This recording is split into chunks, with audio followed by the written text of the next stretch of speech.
Call the meeting to order at 7:01.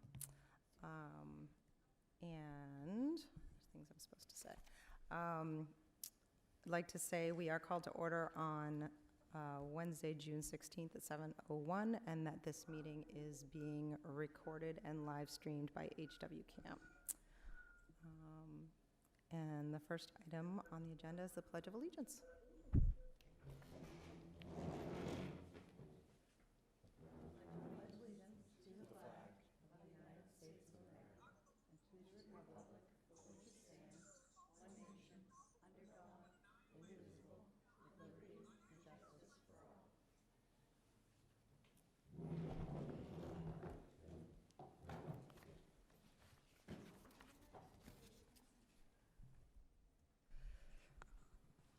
The Hamilton-Wenham Regional School District would like to acknowledge the Massachusetts tribe, the tribe of indigenous peoples from whom the colony, province, and Commonwealth of Massachusetts have taken their name.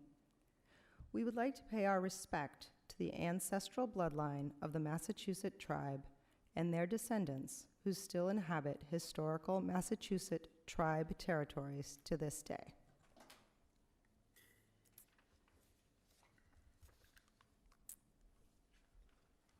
Next, we'd like to have citizen comments, and we will invite if there are any comments on the Zoom link, and then after we complete the comments, the Zoom link will be closed, and those members of the public who would like to can continue to watch the live stream on HW Cam.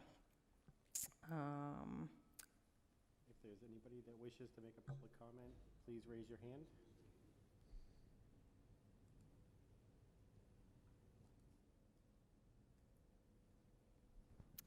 No one? No. Okay. I don't see any members of the public that would like to comment here.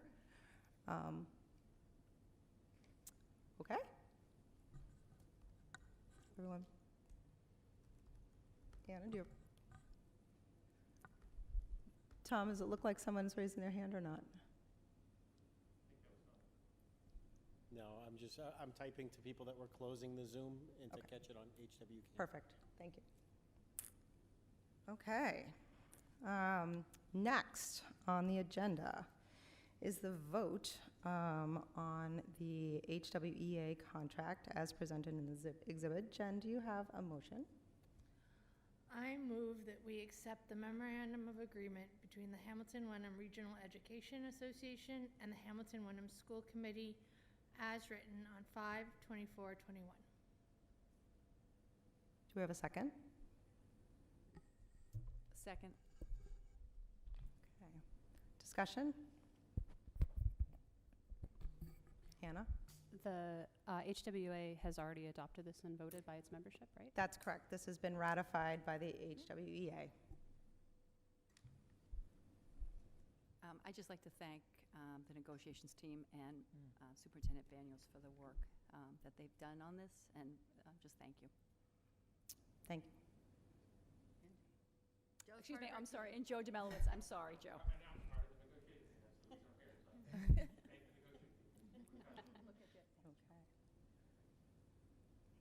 Any other questions or discussion? Any general comments about it, or just people can read the exhibit if they're interested in seeing the updates? I don't have prepared any comments, but you certainly could if you want to. No, I just wanted to know. That's good. Julia, do you have a question? No. Okay.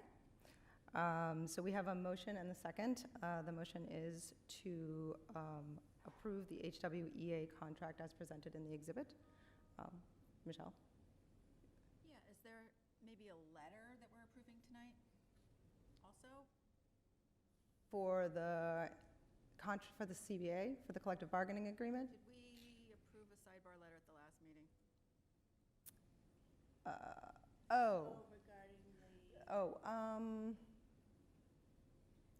No, she's talking about, she's asking a question about the negotiations meeting.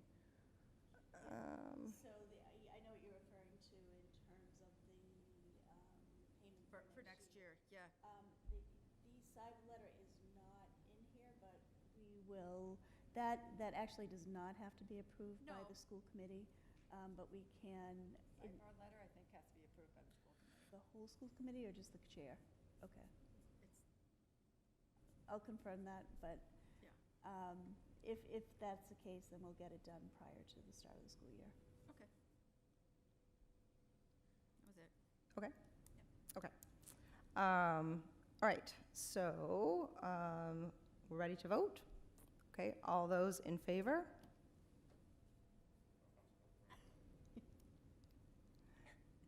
Okay, that's unanimous, including Joe, thank you. All those opposed? No one? Okay, unanimous with the 6 members who are present. Thank you. Plus one. Okay, thank you. All right. Good to see you. Thank you, Joe. Joe. Okay. At this point, I would like to vote to, Julia, your question? No, Nope. sorry. Sorry, You're so far, I'm you're so flicking the- far away that it's just, hard to like, know. Playing with the pen, sorry. At this point, I'd like to vote to adjourn into executive session for 2 purposes. For purpose number 2, to conduct strategy in preparation for negotiations with non-union personnel and negotiations with non-union personnel, being Mary Beth Banyos. And for purpose number 3, to discuss strategy with respect to collective bargaining with the Hamilton Wenham office personnel, and where an open meeting may have a detrimental effect on the bargaining position of the school committee, and the chair so declares, and that we are going to reconvene in open session. Second. Second by Anna. And all those in favor? Oh, I'm sorry, it's a roll call. It's Thank roll you. call. Thank you. All right, we'll do a roll call vote. Julia? Yes. Michelle? Horgan? Yes. Michelle? Yes. Anna? Yes. And Dana's a yes. You forgot to have Jen. Jen. Oh, I'm sorry. Her name's not Michelle. I was just right. Jen, I'm sorry. Yes. Okay, Oh, okay. I was like. all right. And so we are adjourned into executive session. And we'll see you hopefully in about half an hour.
reconvening in open session at, let's see, This isn't gonna. 7:52.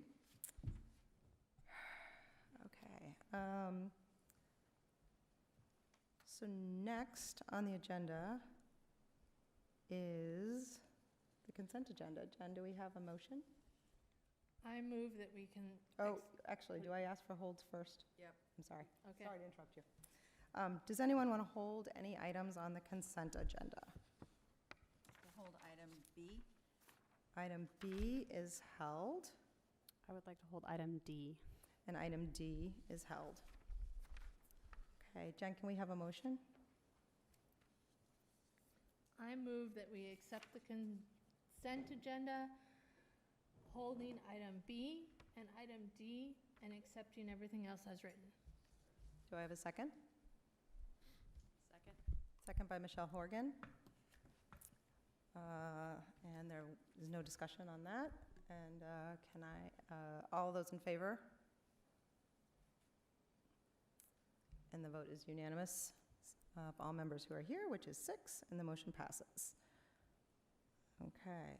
And who held item D? Michelle?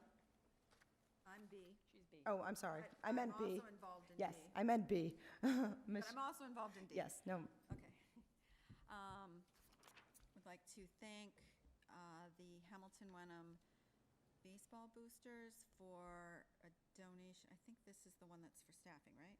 For Yes. paying for an assistant coach for this past spring season. Want to thank the class of 2020 for a donation of $3,000 to plant some trees. I'm assuming that's at the high school. Yep. And also, I don't know who this person is, but and I think it's Melissa Siacha, maybe, who donated 2 Chromebooks for the amount of $400 for their generosity. thank you. Thank you, Michelle. I actually have a question about the baseball boosters. So is this a retroactive payment? I guess it is. Tom, do you have any information about the baseball boosters coach? I thought that. No, I'm actually seeing it for the first time right Oh, now. I'm sorry. That was, I prepared the I had thought tree that- memo. I had thought that came from you. You know I think that anything came about it, from Mr. Genualdo.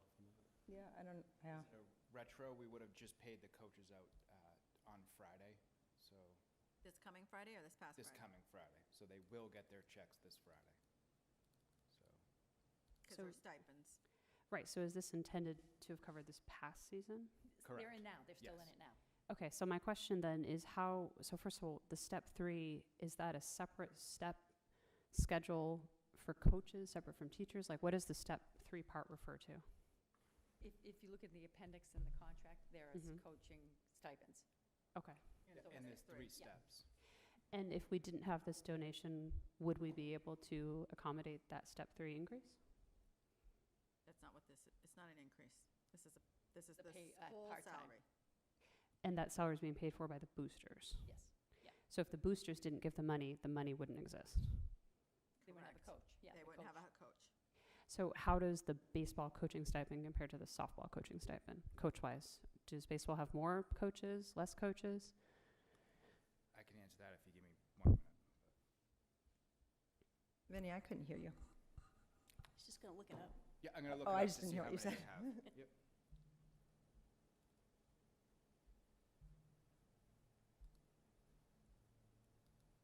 There are 2 softball coaches, and there are currently 3 baseball coaches. And are all of the softball coaches also paid stipends in accordance with their step schedule, like as would be expected? Yes. So this is not increasing anything for the baseball team that is out of proportion with whatever's going on with the softball team. That's my concern. So I think if I'm hearing your question correctly, your question is this step 3 position just the step 3 that is listed in the contract? It's not an over and above that, is that your question? Sort of over and above that, I just want to make sure that whatever we're paying the softball coaches is equal as proportionate to them as the baseball coaches. I don't want us to be paying baseball coaches but not paying softball coaches. I'm just verifying that this is not creating payment for an assistant coach in the baseball side of it, and that the assistant coaches in softball are not being equally compensated, however many they might have. They are in the same category, so Yeah. they are Okay. both compensated the same amount depending on their years of experience. Yep, okay. But- I just want to make sure we didn't have any volunteer softball coaches while we're paying the baseball coaches. That's really the heart of my concern, so that's great. Okay. Any other questions, discussion? Okay. Jen, could we have a motion on the donations?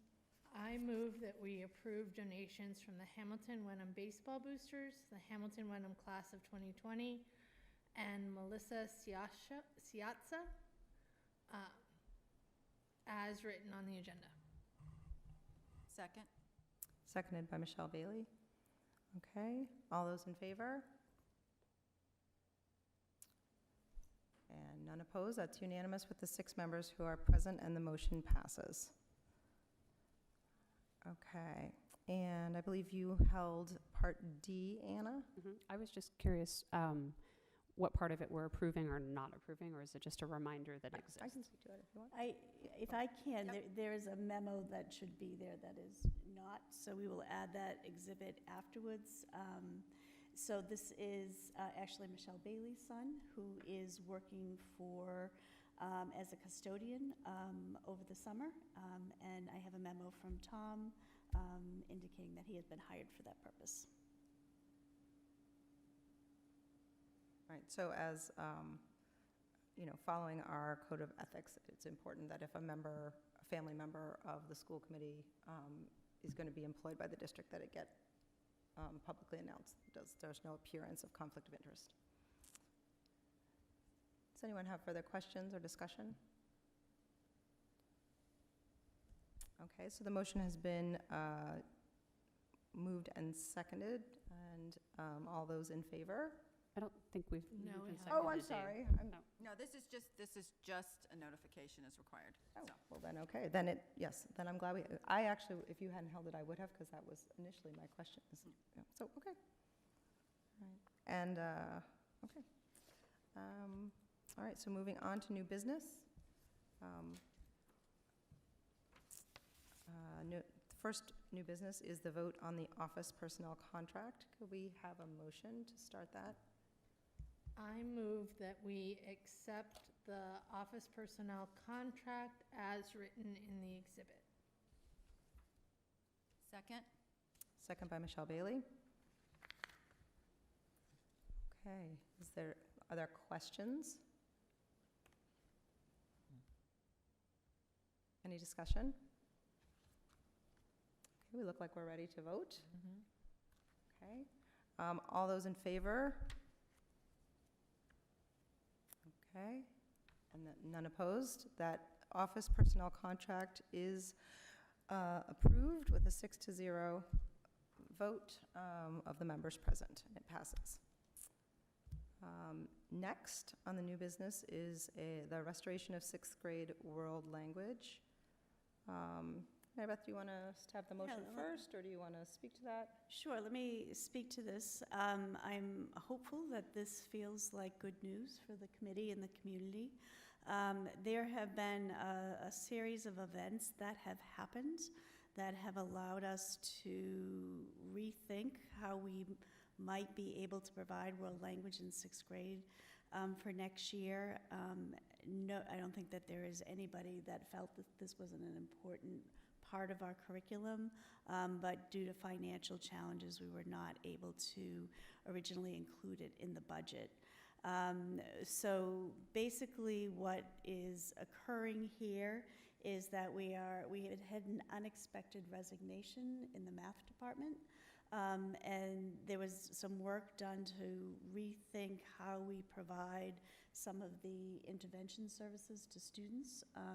The shift would mean that students are getting intervention more in smaller groups as opposed to individual students being provided one-to-one intervention. But if we make that change, then we are able to repurpose that position into the World Language Department. and hire a 1.0 Spanish teacher. And then because of the way student selections fell for 7th grade, we would actually need an additional .4 Spanish and a .2 Mandarin, which would be incredibly difficult to hire. So another option that we have is to provide stipends to teachers to teach an additional class. And we have talked with them, and they're amenable to that. So we are able within the 1.0 to cover that, and we'll see kind of where the stipends wash out. It's not something that we have a particular concern about right now within the total budget. But by making those changes, we would be able to restore the 6th grade program and to provide our 7th graders with the language selection that they have chosen. And then our 8th grade students would continue with their selected language. And I'd be happy to answer any questions that the committee may have around this. Michelle? So does this mean that the 6th grade academy will be no longer in existence? That is a good question. I do not have the answer to that in terms of where the 6th grade academy is falling. And I made the purposeful decision not to ask Principal Hovey and Assistant Principal Level here this evening because it was the last day of school. So I cannot speak directly to how this will impact the 6th grade academy. I would assume that it will, because the 6th grade academy was put in place of, so I would make that assumption.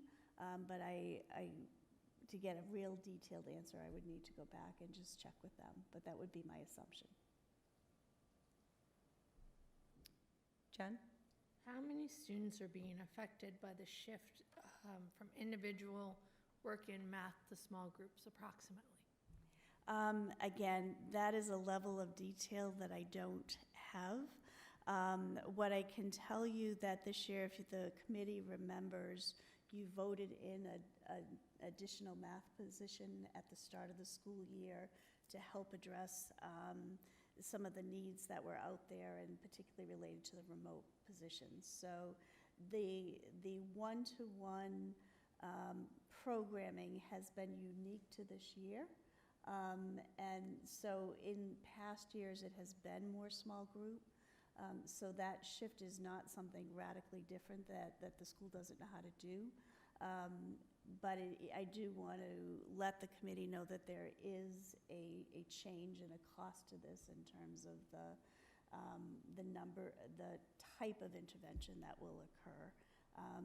And I apologize, Jen, again, I don't have that specific number for you. I'd be happy to get it for you, if that would be helpful.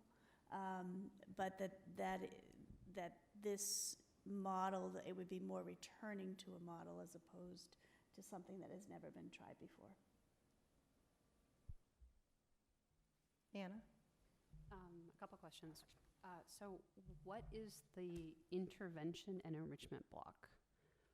So what happens in looking at a scheduling system is that some students need additional teaching and intervention, and some students really have a solid handle on the materials and don't need that intervention, but need an additional push and an additional extension in terms of their learning. So sometimes it can be referred to as a what I need block, where the school looks at what is the type of instruction that you need at this moment, and there is a part in the schedule that is dedicated to providing that differentiated, individualized instruction for students. So you're saying it's an established scheduling block in the middle school? So what an intervention and enrichment block does is provide that. Again, I'm going to apologize for not having the level of detail at the middle school schedule. Whether this is built into every student's schedule or just some student's schedule, I cannot answer that. Again, I'd be happy to get you that answer. And again, made the purposeful decision not to have the principals here they are really the people that can speak to that level of detail, but I'd be happy to get it for you. Okay, I'm just concerned because having a middle schooler who, benefits from both of those things, I've never heard of this as something that exists. All the interventions and enrichments I've seen are a pullout from another class as opposed to a special block scheduling. So that's not a term I'm familiar with. One of my daughter's friends doesn't do foreign language, so she can do this extra intensive enrichment block. So, because she needs more help with math and English than she does with foreign language, so that she doesn't take any foreign language, she just does that. I was gonna say, there used to be a WIN block at the middle school when my kids were there, and that's not that long ago, 3 years ago, so. Yeah, and, if it's helpful, I'd be happy to have Principal Hovey give you Oh, a I shout wonder and if just, Because help WIN- clarify that. Yeah, WIN, everybody has WIN block. Yeah. Yeah. When means what I need. What I need. I literally have a I've sixth not grader heard and of I've this. I have a never sixth heard grader of as well. I've any never of heard of it. these terms. Like, It I've was never. I don't know, replaced it by just might Sixth be Grade she hasn't Academy told me. this year. Yeah, for Yeah. sixth grade, maybe not, but Yeah. in the past, there has been a WIN block for everybody. Yeah, and one of the things that I would share is if you think about what's happened at the middle school, Right. at the end of last year, it went from a team-based middle school model to more of a junior high school model this year, and now going back to team-based, and that has actually helped in terms of making this adjustment. So the schedule itself has gone through a number of iterations, and I don't want to misspeak in terms of the level of detail. But if you have a question as to what this looks like in student schedules, what I would suggest is that we hook you up with Principal Hovey, and he can give you that level of detail. Okay, I think, I'm really supportive of wanting sixth grade language. I had been even in the last vote on this, but I also know that at some point in the middle of this year, we got a lot of feedback from parents that accelerated math enrichment wasn't being offered. There was a period where we got a concentrated set of emails from people saying, my student's not getting the enrichment that they were promised. And so I just want to make sure that if this is going to be an exchange for that enrichment, I guess I would support the language restoration no matter what, but I'm not loving, it sounds like it's a trade-off for the math program in a way that I'm not loving. So, The accelerated math got offered in the second half of this year, and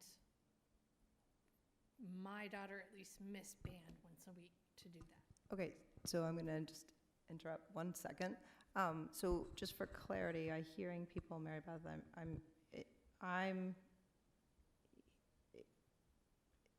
I'm reading that the document here says that there will still be intervention and enrichment blocks available. Is that correct? Yes, so again, in the small groups, what in my conversations with the Miles River Middle School administration is that the most significant piece is that it is going more from an individualized to small groups. Thank you. My- Michelle Horgan. Oh, I still had another question. Okay. Sorry. And I'm just wondering if you could talk a little bit, because it's in the letter, when you say grade level enrollment at the middle school, to me, that sounds like we're having a reduction in enrollment, or is that an increase in enrollment? What do you mean by grade level enrollment at the middle school is a factor here? Yeah, the enrollment is down a little bit, and so that the number of sections and how things get spread out impacts all of that. Can you quantify the down a little bit? I don't have that data available for this evening. Across the district, we have seen a drop in enrollment, not a significant drop, particularly related to school choice students, where many of those students that were school choice chose not to come back. And we also, interestingly, have had a trend where students that were leaving here to go to school choice are staying. So we've been collecting all of that data, but there is, and I don't want to say that this is a substantial drop, but when we looked at all the students that left last year, the categories of students primarily, now it's not every single situation, has to do with school choice students not returning. And then we've had a number of families move. and move out of the country, move out of the state, and then local moves as well. So there is a small drop at the outset of next year in that October 1 enrollment report. We will be giving you all that information. Okay, thank you. Michelle Horgan? Yes, just a clarifying question. We are restoring the if we voted in, restoring the sixth grade language, but we are still moving forward with a task force to look at our language. Absolutely, absolutely. So this does not change that, because there, as we had heard from Kevin Sano, there has been a lot of back and forth with world language and what the budget can actually hold. And so having that task force meet in the fall is still something that we intend to do, to look at world language as a whole in the district. But what this does is it restores this for next year while that work is being done. And then the committee will have that report and be able to make some decisions about what it wants to do with the budget next year. Great, thank you. Anyone else have a question?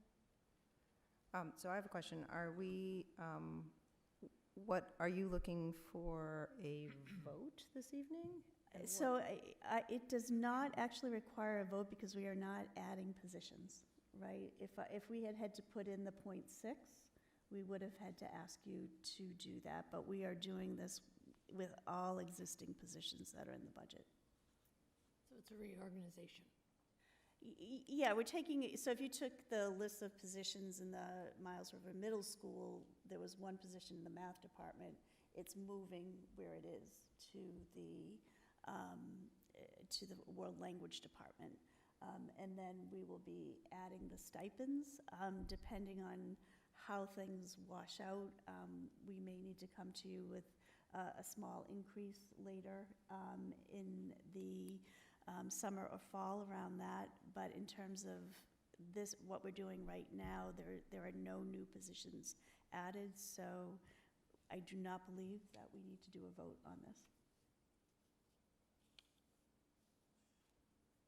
Okay, other questions? Okay. Thank you, Mary Beth. Yep. Okay. Next is a vote on the 22-23 school calendar. And that is not the calendar that is printed in front of you, I believe. We're going to use that for something else. So it's the calendar that is on the exhibit. Jen, can you Why make? are we voting on this? So we are voting on this because, is my understanding, that typically the school committee would have voted 2 calendars at a time in the past. Correct, Mary Beth? But That is this correct. one- Well, the contract says that in December, we have to discuss the next 2 calendars with the union. So is that why this is here now? What is, and I believe there's actually even a policy around this, but correct me if I'm It's wrong. in the contract that we have to Yeah. discuss with the union. So it's that December. the approach has been to vote 2 calendars. It did not, the 22-23 did not happen this December, just given the realities of what was occurring. Okay, we only- that I didn't We only realize. voted Okay. 1 calendar, Yeah. right? There was only one calendar voted, so trying to kind of tie up loose ends. So this is the calendar that should have been voted in December so that we have it out there for families. And the goal is to have it done by the end of the school year. Jen, can we have a motion? I have I have a question, but you can do the motion. Okay, you good? I move that we approve the Hamilton Wenham Regional School District 2022-2023 calendar as written in the exhibit. Do we have a second? Second? Second by Michelle Horgan. I just have a question. Julia? Why is there no school? So they go back to school, it looks on this calendar and this one. And then the Friday after they go back, there's no school. I'm just wondering. It's contractual. But, okay. But so on this calendar, it says NS, no school. On this calendar, it says V for vacation. I don't know if that needs to be clarified. You're looking at the calendar that's before us, which is the upcoming school year. Right, Right. but then the Yeah, this same, one says no that same school. Friday on this, the 2022-2023 calendar says NS. Instead of Should it the- say V? I don't know. Yeah. It's a good question. Yep, we can get that fixed. Is it supposed to be NS or is it supposed to be V? I know, that's my question. I think it doesn't matter. It doesn't really, yeah. Oh, okay, doesn't matter. But- Okay. But for consistency's sake, we want to H have that. matters, though. Right, I don't know that it matters. Yes, Be- H definitely Right, it would matter matters. if it was an H, but, Okay, yeah, that's really my only but question. I do think, I appreciate the consistency, right, that it should look consistent Yeah. from year to year. Okay. Jen? Have our teachers approved this calendar or given haven't an opportunity to give feedback? We sent it out to them, and we did not hear anything back in terms of concerns related to this. One of the things that has happened in the most recent contract is that the start date has now been identified, and that has been the primary issue related to the start times. But we did send it out to the union and asked if they had any feedback for us, and we have not received anything or any concerns. Anna? I'm also wondering if maybe it's just a typo. So in the second section of columns under holidays, it's denoting December 24th as Christmas holiday, but December 24th is in fact Saturday, and then it's December 26th that has the H on it. So in the column above, is December 26th meant to be the observed Christmas holiday day? No, that's not how federal holidays work. If the federal holiday falls on a Saturday, the official federal holiday is on the Friday. Or it's on the Saturday. If the holiday falls on the Sunday, the official holiday is on the Monday. If So- I may, and, no, go ahead. Well, I was gonna going say, to it's not about the H. I just am wondering, why are we saying December 24th is the holiday? Wouldn't the 20, I'm saying it shouldn't say the 25th is the holiday? I noted that as well, and my impression is that it is likely, in my opinion, a typo, because the year before, if you look at the year before, it's Christmas Day observed on the 24th, and so, Yeah, but that's what it was, because it was a Friday. correct. That's why I'm saying I think it's probably a typo. So should the column then say December 26th, Christmas Day observed, as the observed holiday, to Michelle's point? Am I making any sense here?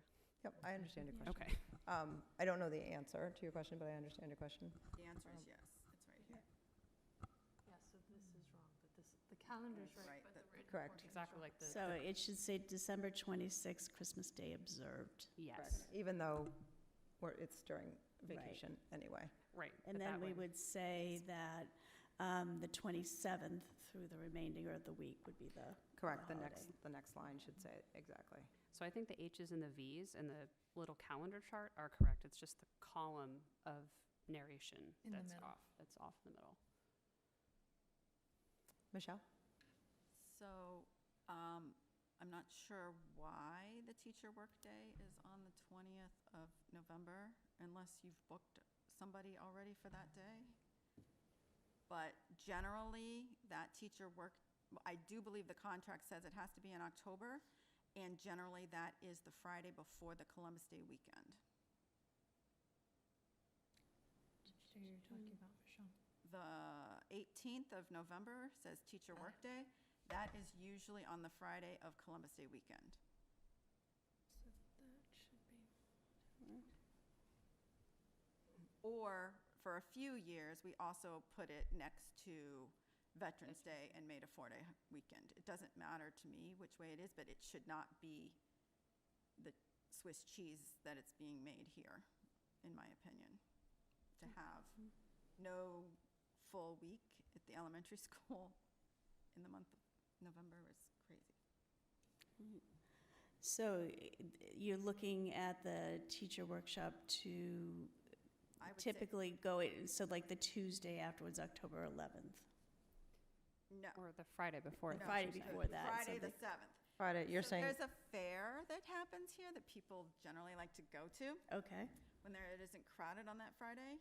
okay. And so, and it's also nice to have a 4-day weekend if you want to go like north or Okay. something. So.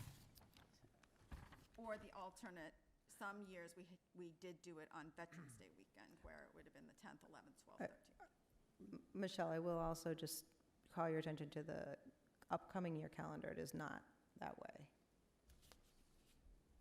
Because it's with the Veterans Day weekend, because Veterans Day would have been on a Thursday, which didn't make any sense to have a Thursday and then a Friday, so that's why.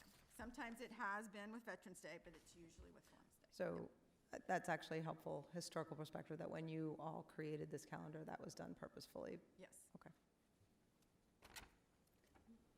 So we want to So move, do you want to give some direction as to whether or not you'd like to have the longer holiday over Columbus Day weekend or Veterans Day weekend? Is there a? I would say Columbus Day. that's not Veterans Day weekend. Veterans Day weekend is the previous weekend. So we want to move the teacher workday on the 18th November. to No, October 7th, 7th. correct? Yeah. Yes. Right, so Okay. I'm just going to say it one more time to make sure I know. We're discussing moving the teacher workday from November 18th and putting it instead on October 7th, excuse me, to align with actually what I believe on our calendar is Indigenous Peoples' Day. Correct.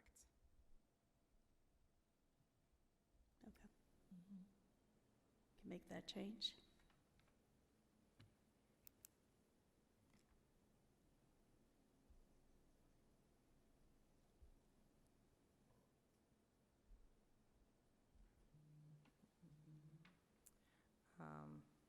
Sorry, just writing that down. And I just would like to say, I'm sure the teachers are loving the idea of a half-day on November 1st.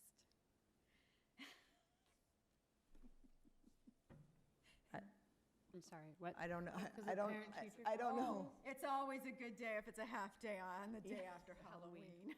Oh, Yeah. thank you for that Yeah. teacher Your perspective, conferences. Michelle. Well, Yeah. the parents don't get a half day that day, so. Okay, so any other comments or questions about this calendar?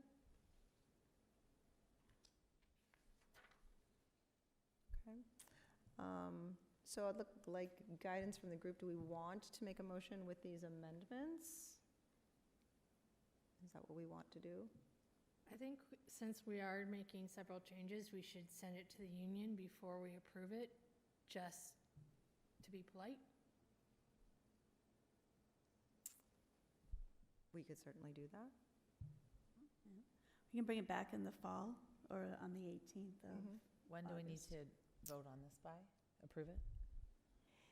The practice has been in December, so again, it's been running late. The question for you is, how many of our constituents do you think need to have access to this calendar this summer? Or will it make a significant difference if there is, it's not voted on till August 18th? We're talking the 2022. Yes, so it's not next year's calendar, it's the following year's calendar. 2023. But typically, this would have been voted in last December, so for 6 months. So let's just, okay. For a long time, it was that way, and then for the 8 years Mike was here, it was not that way. And then when Dr. Kuchenberger arrived, I told her that's the way it was going to be, and so it's only been happening for the last couple of years back. But I do think it is helpful for families who are making their summer plans to know when school is out and when school is going to start. But all of this little stuff in between, I don't think they care about so much. Yeah. So, So could we publish just the start and the end date and then wait for approval on, or feedback on the rest? Well, one thing I will say is that in terms of No, the start. start date, it was in the Yeah. contract that we voted on, that gives parents consistency to know that this would be, it is a formulaic start date. So this start date, parents would know already, that, you know, if they were to ask, they would be able to know that that was the start date. That would be something we could put in an announcement. Yeah. Well, one of the things that we could do on the website is just link a document that says the start date for 22-23 school year will be. Yeah. The last day of school will be. And And graduation. full calendar is coming prior to the start of school. Yeah, and put the something like that. graduation date in there as well, Graduation. yeah, because that's something else people are planning out Yes. with families in Okay. advance. Are there any other days that people, or other concerns, so that when we do, want to, you know, get this, and as many concerns out as we can do, so that when we do arrive in August with this, that we're as happy with it as we can be? I would just make a comment that we should evaluate whether or not the 7th of April has the high likelihood of being an educational day or not, based on what our attendance is this year. Do you mean? Yeah, that's good, the Good Friday, right. So we'll get some data on that Have based data. on what occurs this Right, year. It's been a while, and the data could be totally different now. We should make the office staff aware that we want the attendance rates for those days, just so they plan it in advance. Okay, yeah, we want data both on Get student and lost. staff. Yeah. Yeah, okay. Actually, we should put that on the work plan when we get to it. We should remind Okay. All right, so are we good to move on with that? We didn't have, did we have, we didn't have a motion, We correct? did. Did we have a So motion? We need to make a motion to delay? I think to table it, Yeah. all right.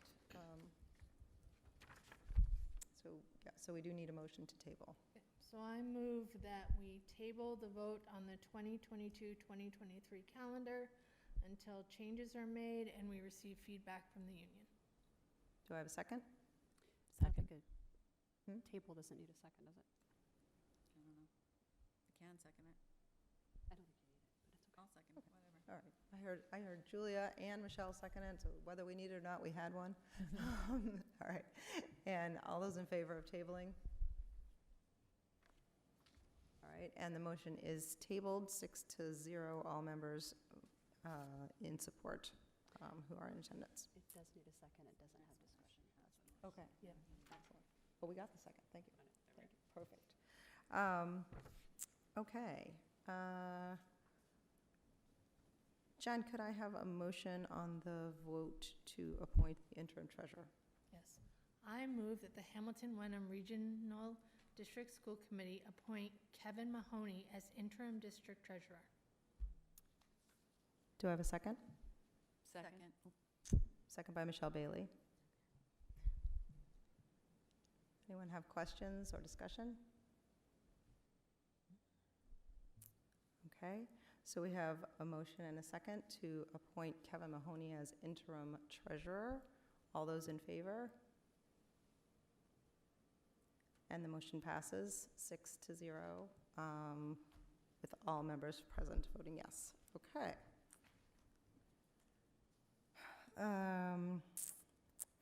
Okay, so the next agenda item, I did put out Janelle very thoughtfully printed out these nice calendars. This is the current upcoming year. It only has August, so, right, we don't actually have the month of July. I was going to hope that we could try to have a very brief conversation about the retreat date. Oh, and just the other thing on Oh. this particular item is there, at the last meeting, there was a question as to whether or not we're going to hold Yes, school no, committee yes. Wednesday or Yeah, Thursday. so, okay, so I'll slow down and back up a little bit. So there's two things going on here. One, we have provided you with two potential meeting dates, schedules. One are Wednesdays and one are Thursdays for the upcoming year for school committee meetings.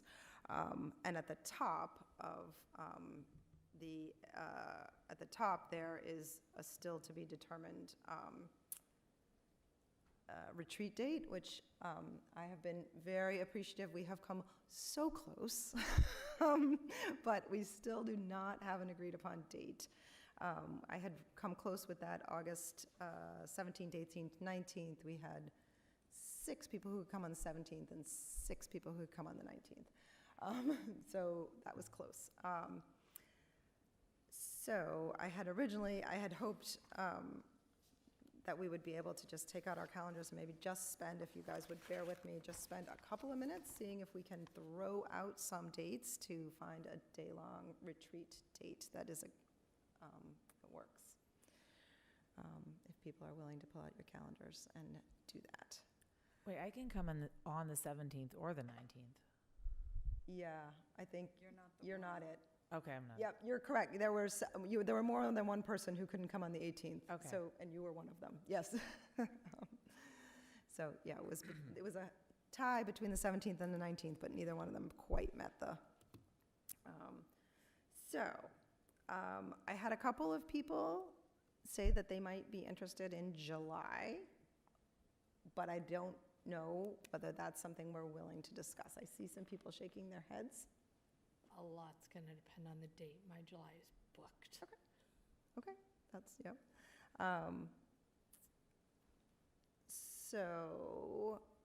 Do we want to, I don't really know exactly how to best to do this, but we can throw out some dates.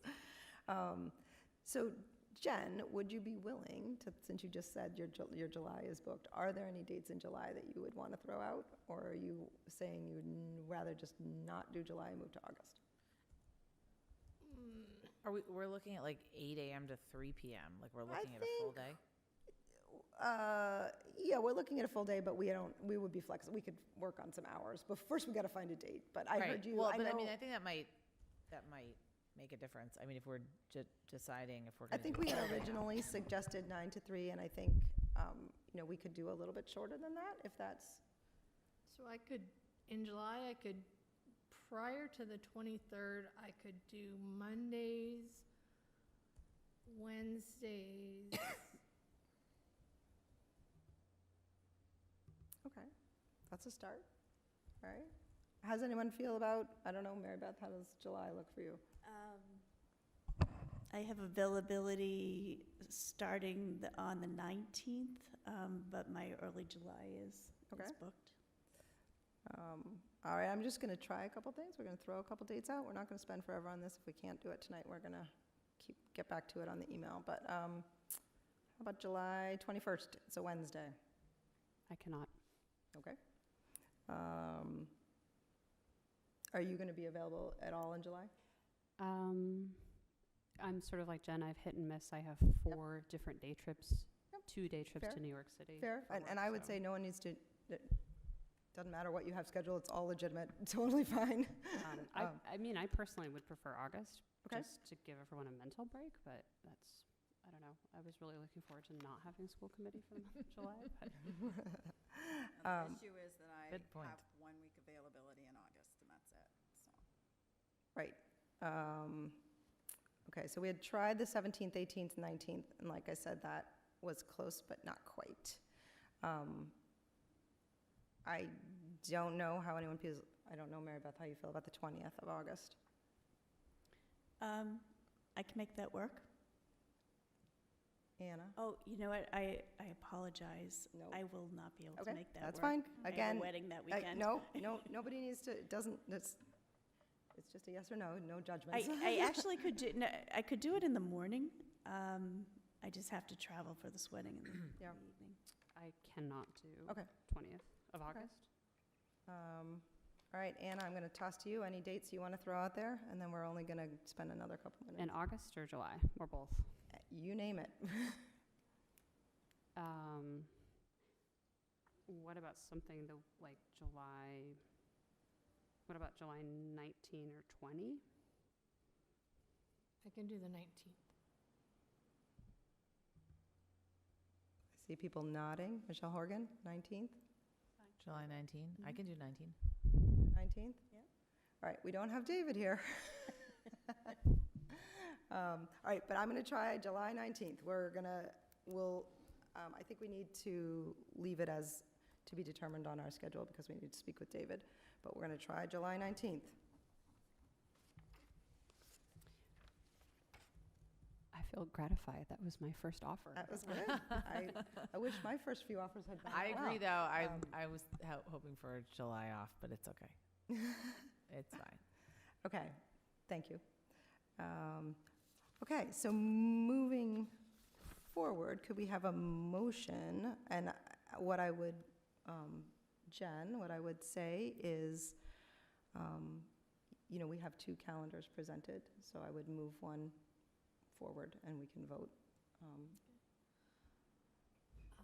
I move that the 2021-2022 school committee meeting schedule, where the school committee meetings occur on Thursday, starting on Thursday, August 19th, and ending on Thursday, June 16th, be approved.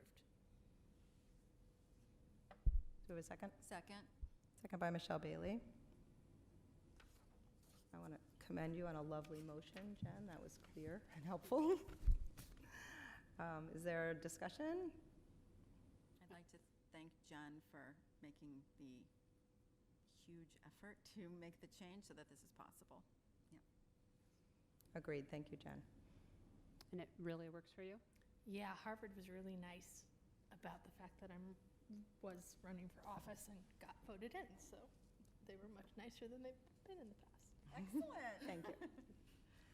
I could just ask if we would look at the start time.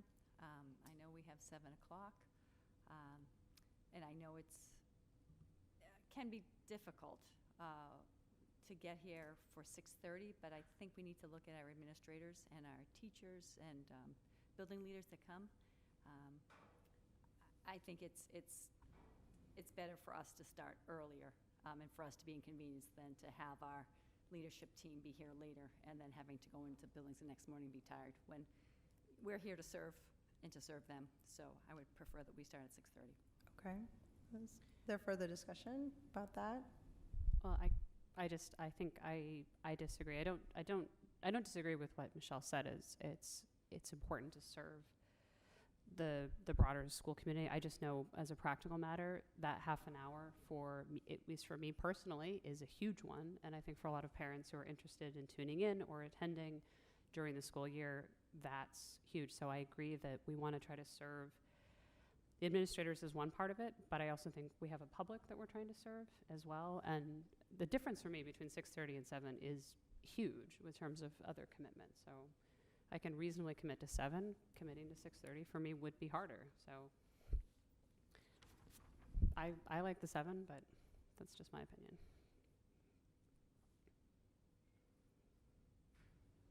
Do we know which one of these dates are workshops and which ones are not?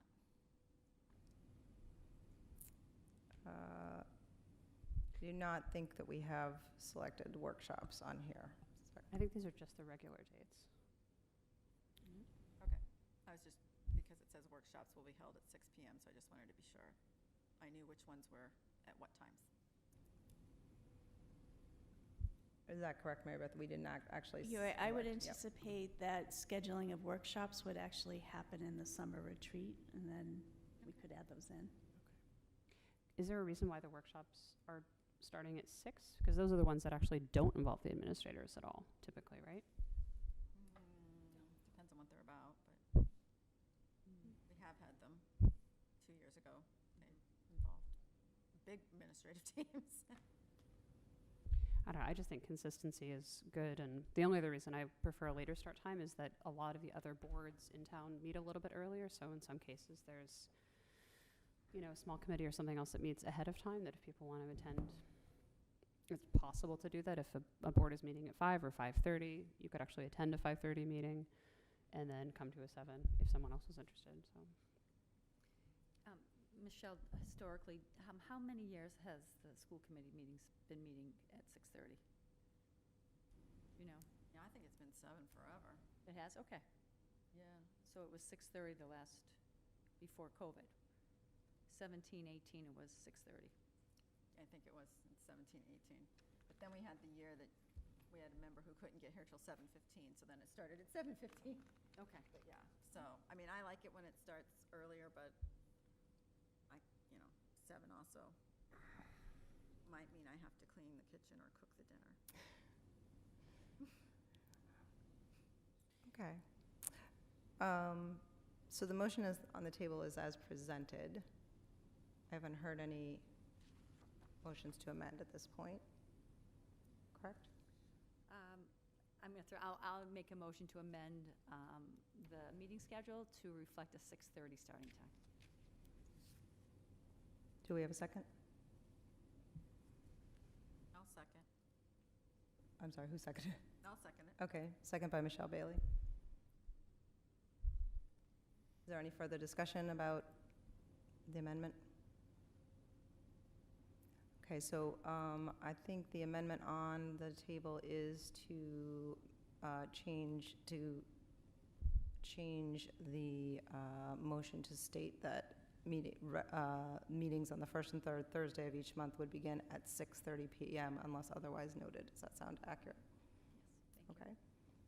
All right. So we're going to move to a vote on the amendment. So the vote would be to amend to the start time of 6:30. So if you are voting yes, you would be voting to amend the motion to begin meetings at 6:30. All those in favor? 2 in favor. Those opposed? 4 against. The motion to amend fails. And then we go back, I believe, to the original motion. Is there further discussion on the meeting schedule? Okay. So let's move to a vote. All those in favor of the Thursday school committee meeting schedule for the 2021-2022 school year. All those in favor? All right, and it's unanimous. 6 members voting to adopt the school committee meeting schedule on Thursdays as presented.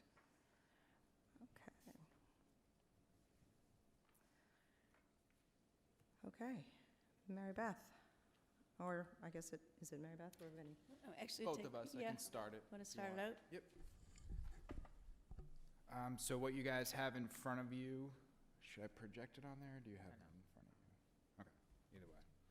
So in front of you, we have presented our basic outline for the spending of the ESSER 2 grant.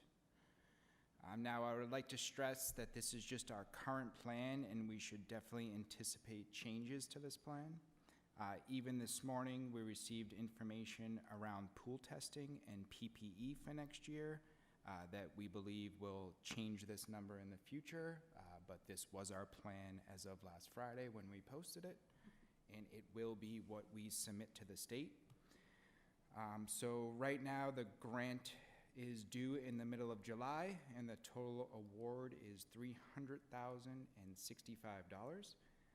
Out of that $300,065, there are 2 items that I've called kind of mandatory spending categories that the state says we must build into our grant. The first and bigger one is prop share, and in my simplest of terms on how to describe prop share, it's the amount of the grant that the state says we must share with private schools in our area. So we go around to each private school and tell them that we've been offered this grant and do they want to participate in the funds that we receive. There's a specific calculation on how much of the grant you have to set aside for this. The amount there is my best educated guess on what that amount is, plus a little bit more, just because that's how usually I calculate things. So the amount there is roughly $20,500. The next section of mandatory spending is $10,000 for mental health services and supports for students. DESE has put this in as a minimum amount that we must spend towards this goal.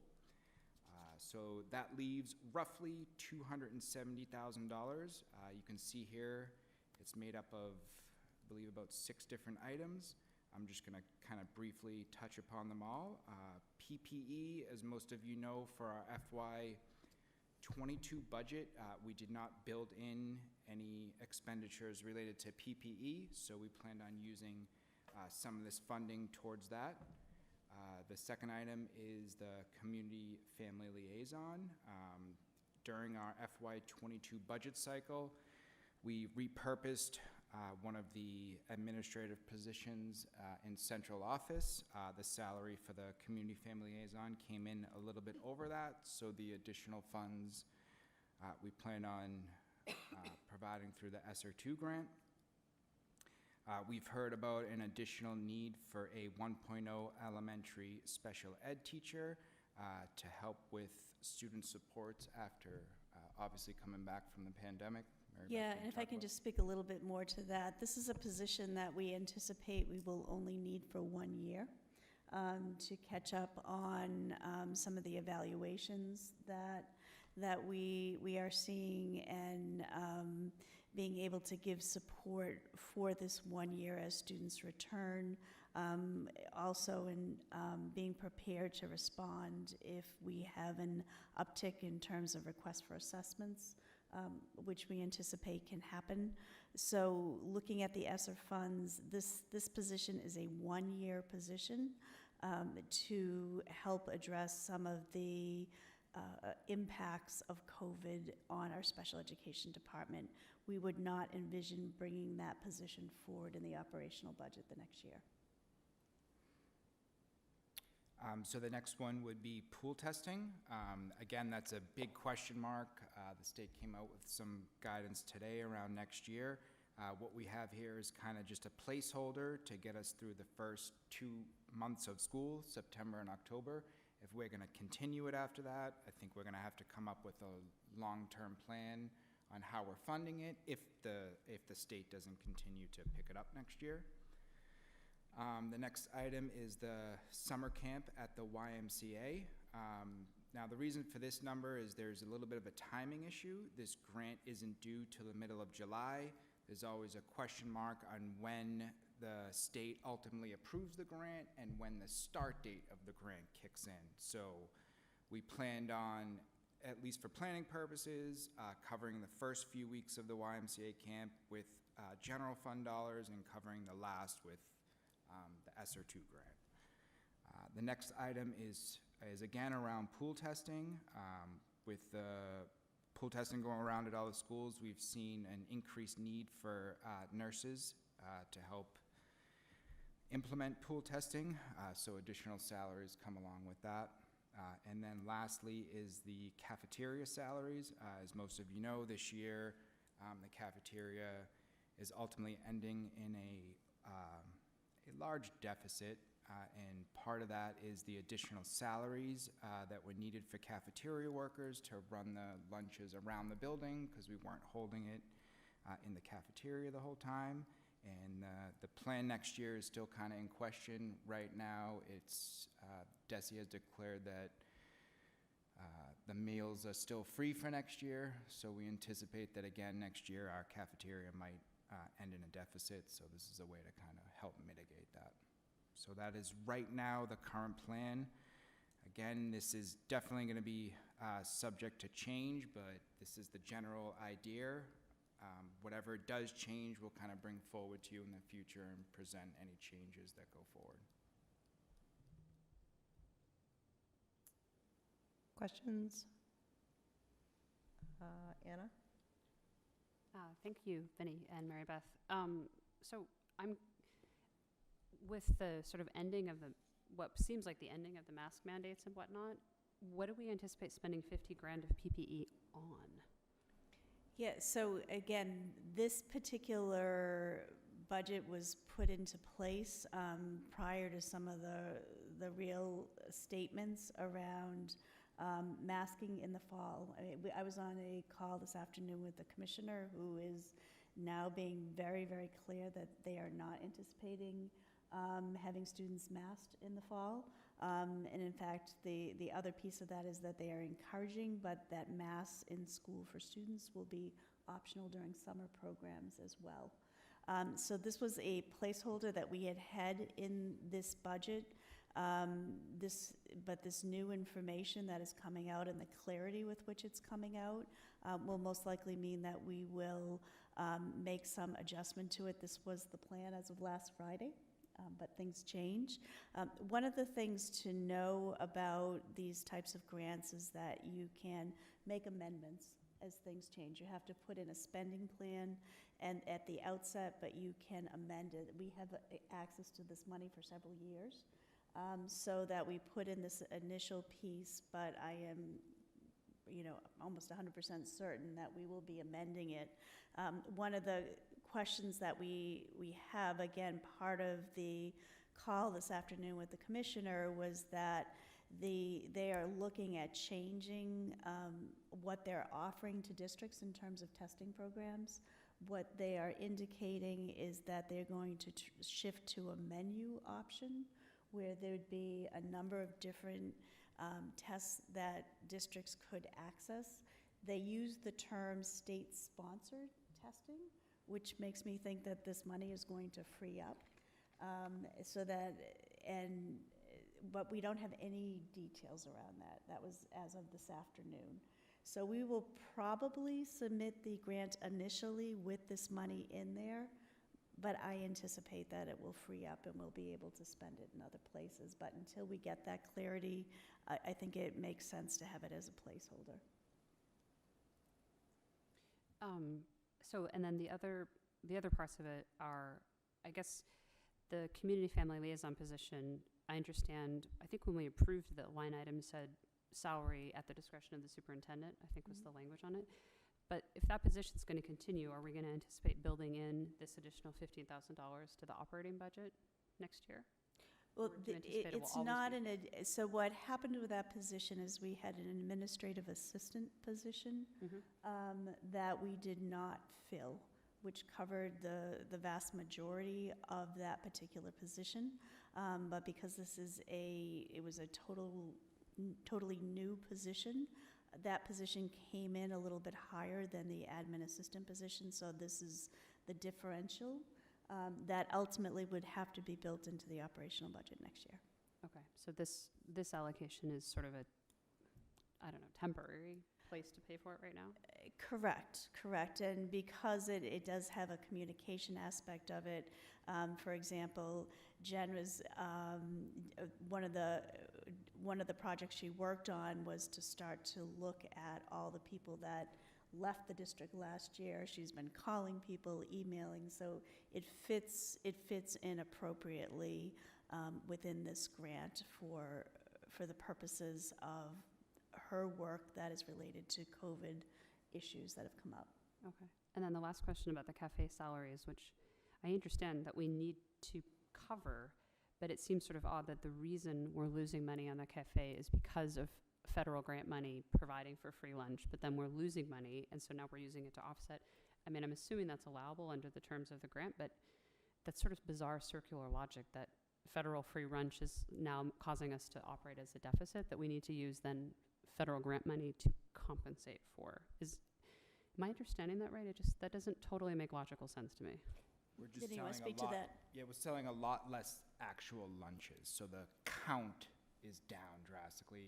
We didn't do a la carte this year, which is where a majority of their profits come from, but yet their salaries have either stayed the same or increased in some instances. So their revenues are going down and their expenses are either staying the same or increasing.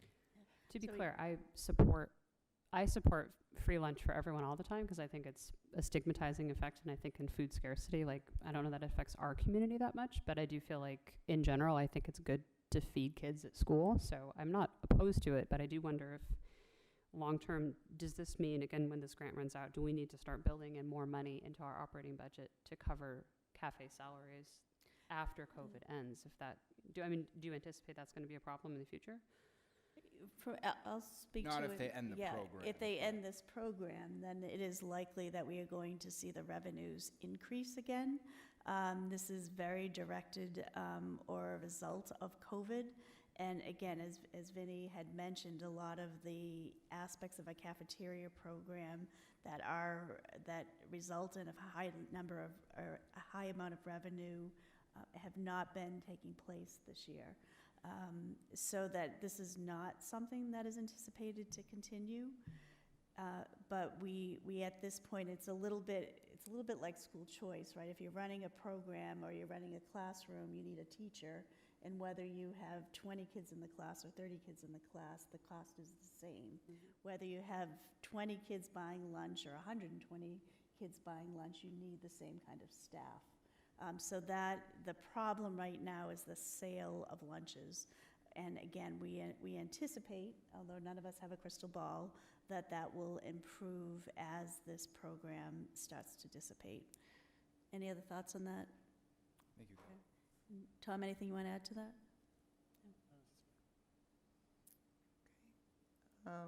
Jen, did you have a question? And I asked all my questions. Okay. Michelle Bailey? So are we voting on this, or are you just informing us on this?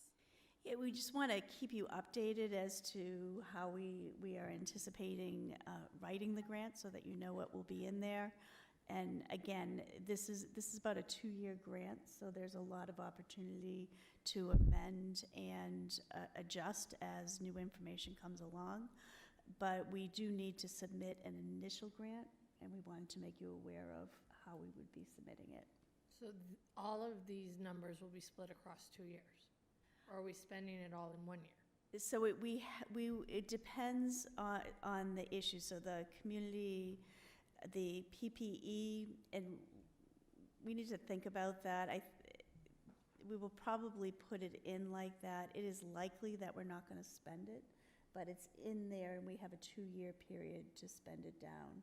Once it becomes clearer that we will not need this, then we can amend that amount and move it into another category.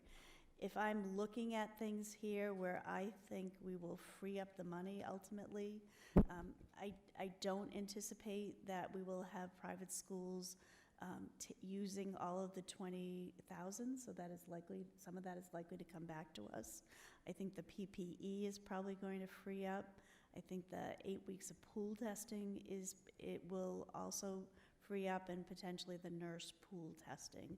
So we will still have a fair amount of money in this grant that we can repurpose as we better understand what the needs are going to be in terms of recovery from COVID. But in terms of the initial spending plan, this is what we would put forth. Does that make sense? So the special education position, you'll come back for us to approve, since it's creating a position? Yeah, for the 1 year, we once we've got that in place, that the grant would be written for that. It actually would be helpful at this moment if you want to just go ahead and approve that position, if that makes sense. Yeah, that's why I wasn't sure if we were voting on this. And, so, can you tell me more about this private school share? Is this like only schools in our town, only schools that kids in our district go to? How is that determined? It's schools in the town. Okay. Yep. So Pingree. So again, the school in our town that got more federal grant money than we did is going to get more money. Okay. Sadly. Okay. Just need to make that point. Private school in this town got more federal grant money than your public schools did. And they're going to get more of it. Michelle Horgan, did you have a question?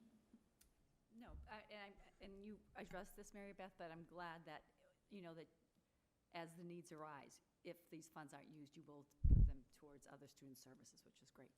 Yeah, and as we come back next year, we have, and I'll talk about this in the superintendent's update, we've talked about it before, we have a number of programs running this summer to help catch kids up. But I fully anticipate that we will see places where we've got groups of kids that are going to need more. And one of the things that this does is give us resources to address those needs as we see them. Thank you. Julia? I just wanted to make a recommendation. When we know whether we're going to be spending $50,000 on PPE or $80,000 on pool testing, I'd love to see the mental health services and supports tripled, at least.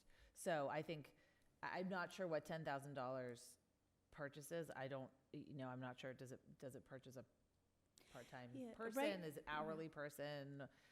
So for me, I think if there is a restructuring of the money, me personally, I would love to see more go to the mental health supports. And, part of what we will be looking at, right, is where, as we fully integrate students back in, we'll have our fully remote kids back for next year. Where are the needs? That's still an open question.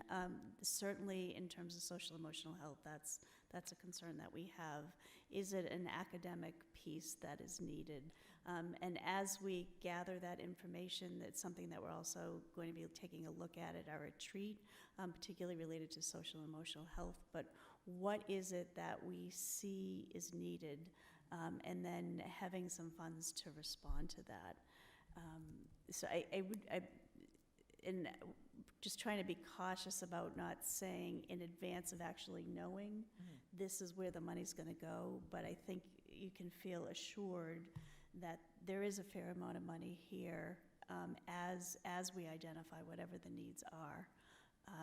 And again, I will not be surprised if some of them certainly continue to show up in the area of social emotional health.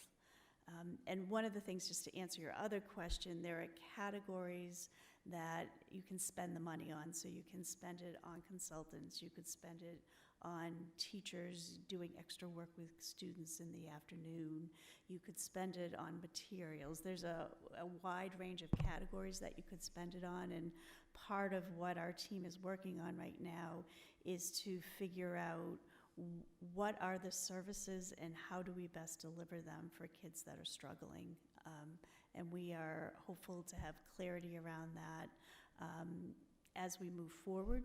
And I think that will also evolve depending on what we see in terms of students. Thank you. Michelle Bailey? So will this be one of those grants, federal grants, that'll go into the audit? Because now we'll have to do an audit because of the amount of money we're getting? Definitely. Okay, so, Yep. so now there'll be an additional cost to the audit because we have to get additional money, or is that tied It's into built our into grant? the audit costs right Okay. now, so even if the federal grant amount tripled, the audit cost doesn't go up Okay. right now. Anna? I second what Julia is saying about social and emotional health, but I'd also like to just say once again that this is a great opportunity for using some of this money towards DEI goals, and that I know Beverly used ESSER funds to hire their DEI officer, so I think as that process evolves, if we've hit a roadblock from time to time about saying when are we going to pay for an outside consultant or a professional, equity issues are directly related to COVID, and I just want to keep those also in the forefront, that this is a potential place that we could actually use money to address some of those issues. And I, have an ongoing concern about our capacity to properly integrate our DEI goals without the help of outside paid professionals. So just as another potential opportunity to allocate funds here. Okay. I think I heard in that we, it would be helpful to vote on the special education position. Is that correct? Correct. Jen, can you make a motion on that? Sure. I move that we approve the funds for a 1.0 FTE elementary special education teacher in the amount of $89,999 as written in the SR2 funds grant. I'm not, Then I'm that Take out the motion. money. I'm not, well, no one has seconded it, I don't think, Yeah. yet, so Take out the dollar amount? I'm It's more the not sure position that it's as really just opposed the to the position. funding. Yeah. So if you approve the position, then we can fund it with ESSER Okay, funds. so we can take out the funding, and do I keep in the amount? No, okay. just that you approve adding a 1.0. one-year special education position. In the 1.0 FTE? You got it. Okay. Yeah. I move that we approve a 1-year, 1.0 FTE elementary special education teacher. Second. Second by Michelle Bailey. Okay, is there discussion? Questions? Okay, Then let's move to a vote on the one-year, 1.0 FTE special education elementary teacher. All those in favor? Okay, that is unanimous. All 6 members voting yes, and the 1.0 full-time FTE special education teacher passes. Okay. Moving on, I'm going to say, it says policy, but to be completely honest, I'm not sure what we were thinking there, Mary Beth. We've just kept those in there as placeholders, basically to show that there isn't any policy there. Okay. Did that seem accurate, policy committee? Mm-hmm. Okay, excellent. And the superintendent's report? Thank you. Again, just wanting to reiterate that this change around masking appears to be pretty solid at this point.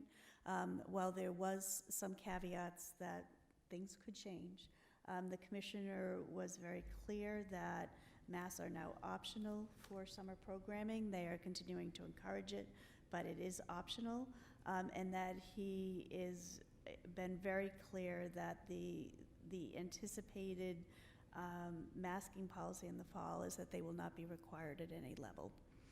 So I wanted to just share that. That has been a question that's been out there, and the clarity that we received today was different than what we have received in the past. And just as a reminder to the committee that on 5/19 you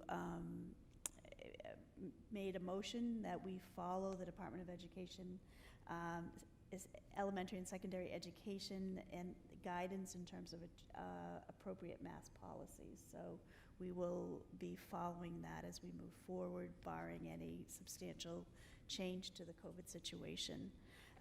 Wanted to just continue to keep on your radar screen some summer programming that is occurring this summer. Again, we have our YMCA literacy camp that will be providing students literacy instruction in the morning, camp experience in the afternoon. Our extended school year program is for our special education students that need instruction in order not to regress in their skills. Both of those programs will run at Winthrop Elementary School. So when you're driving by there this summer, you'll probably see lots of cars and lots of activities occurring there. And then we are continuing to move forward with our acceleration academies. Those will occur the week before school starts. They will be taking place at Miles River Middle School. And we are working to finalize the details of that. We have appointed somebody to facilitate this program, so she's on it, and we're taking steps to start to move with hiring for that. And so families will get additional information if they will be invited into the program. Again, that was a $46,000 grant that came to us a couple weeks ago with a very short time frame in terms of turnaround, but we are well positioned to get that grant in and to move forward with that. Thank you. Does anybody have any questions for Mary Beth? I just have a question. So what is an acceleration academy? So the idea with an acceleration academy is that through the use of data, we can identify students whose skills started to fall behind as a result of COVID, and to give them a boost prior to the start of school, so an intensive week experience. These academies will have at least 4 hours of content instruction. That at the elementary and middle level, there'll also be a special subject, so kids might go out with a PE teacher for some experience, we'll serve lunch. But it will be before school starts for a week in small groups. Students are going to get a substantial infusion of instruction in either math or early literacy in order to have them be better positioned to start the school year. Great, thanks. Else? Okay, great. Moving on to committee reports. Capital Finance, do we have any? No, we haven't met. Okay. Policy? Not met. Okay. Negotiations, I think we have, You've given it we all have out. updated you on everything we have been doing, I think you've seen. Okay. All right, that moves to the chair's report. I would like to start by, we need to reorganize our subcommittees and appoint our liaisons. So I would defer if Michelle Bailey has a, tried and true system for this, but otherwise I'm going to just kind of go around and ask everybody what they want and see what we come up with. Okay? Yeah. Okay. So we have three subcommittees: the Negotiations Committee, Policy, and Capital Finance. I would, if people are up for it, what I'd like to do is just kind of go around, take some quick notes about what people are interested in serving on, and then we can go from there. Julia, are you willing to start and say which, you're currently, I believe, on Capital Finance, whether you'd like to stay there or? I'd love to stay there. Okay, I'm open to also serving on another committee if I need to. okay, I like I think it really has helped me understand, like, to go through the budget line by line several times before the main meeting where we go through it line by line is really helpful. So I like being on that committee. excellent, thank you. And you said you were open, do you have well, maybe we'll get to it later, but whether you're open to either or negotiations or policy? Sure. I'm really open to both. Thank you. Anna? I'm open to either continuing with capital or policy. I think I will say, having served on both committees plus the main committee, I really only want to serve on one. I think that's fair. Okay. I wanted to actually mention, I think Anna and Michelle Horgan both served on two committees this year, and that is absolutely a heavy lift to do that. So Yeah, thank it you. was a lot. In terms of between the two, I also really enjoy capital, and I find it really fascinating, really good. But I also had sort of pledged to policy, and I can see continuity there being really valuable. So I would say, having done that, I think that policy needs someone who is sort of aware of where we are, or someone like Michelle Bailey who did it for a long time. But I think jumping into policy completely cold might be hard. So I'm happy to stay on both and kind of be wherever the committee needs me to be. Okay. And so, okay, well, let's go around and see where we fall on that. Jen, do you have thoughts on where you'd like to serve? My first choice would be finance, because I'm a numbers person, but you can put me where you need me. Okay, thank you. Michelle Bailey? I would prefer to be on finance, but I feel that this year we have a need for either some sort of an outreach committee that would, if there isn't going to be the group that meets together between the town leadership, our leadership, and the like, then we're going to need to do some more outreach.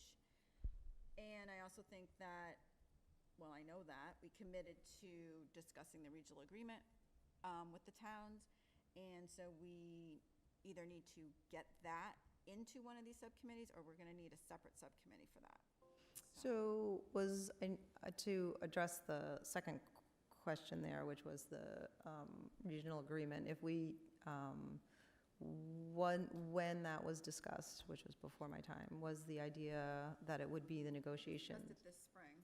Right, well, no, I mean, but originally, was the vision that it would be a separate subcommittee, or whether it would be the negotiations subcommittee, or? No, I don't know. We either need to have a committee, or we need to fit it into a committee, so we just Okay. need to decide where it's gonna be. Okay, And I'd be willing to finish out negotiations as we have one more. yes, Contract. we do have one more. Okay. All right, okay, Michelle Horgan? I'll stay on policy. if that's Okay. And there's others that want to go on capital. I mean, I like that, but if there's others that Yep, okay, have more long, I have 1 year left, So if there's, others that will go on, or for continuity's sake, that's okay. Okay, okay. And I would like to stay on the negotiations. And I'm open to doing other things, but I'm going to pencil myself in there and we'll see. Do we just get to put Dave on whatever we want? Yeah, He's been on policy before. He was on yes. We just get to appoint him wherever we All want. kinds of things. Yeah, I guess without him here, we won't actually be able, maybe, but I think we can create something tentatively. Okay, so I guess we'll go back to Anna. How do you, if you've actually got Michelle Horgan staying on policy and Julia staying on the capital finance, so So I could quit both? No. yeah, so you could just go home. I'm open to either. I know that you were the chair of policy, so it might be an easier fit for you, and you would I would be expected to be the chair again, I would imagine, but that would be up to policy, I guess. I mean, I will say, I think Michelle and I worked pretty well on policy together. I think our brains are like two halves of a core, so I do think having a third person there is helpful. I think Yeah. as Peter's sort of started to wane off the committee, I think we need a third there for Yeah, a variety of reasons. I but- think the third in all of the committees is valuable for a variety of Yeah, I reasons. think the only thing that I will say, kind of a la Michelle Bailey, I have a very keen interest in how we, as a body, work with the towns.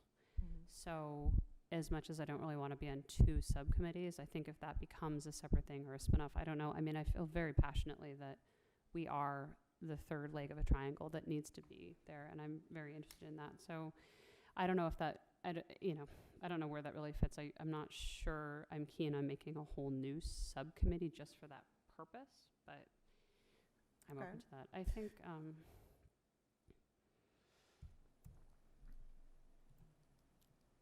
I'm happy to stick on policy, because I think Julia said she enjoyed capital, Yeah. and Michelle was interested in capital, and Jen was interested in capital, so I don't have super strong feelings. So and- is that a policy for you? I will stay on policy. Okay. I do reserve the right to not want to be the chair, but I don't mind being the chair, because, Good at the chair.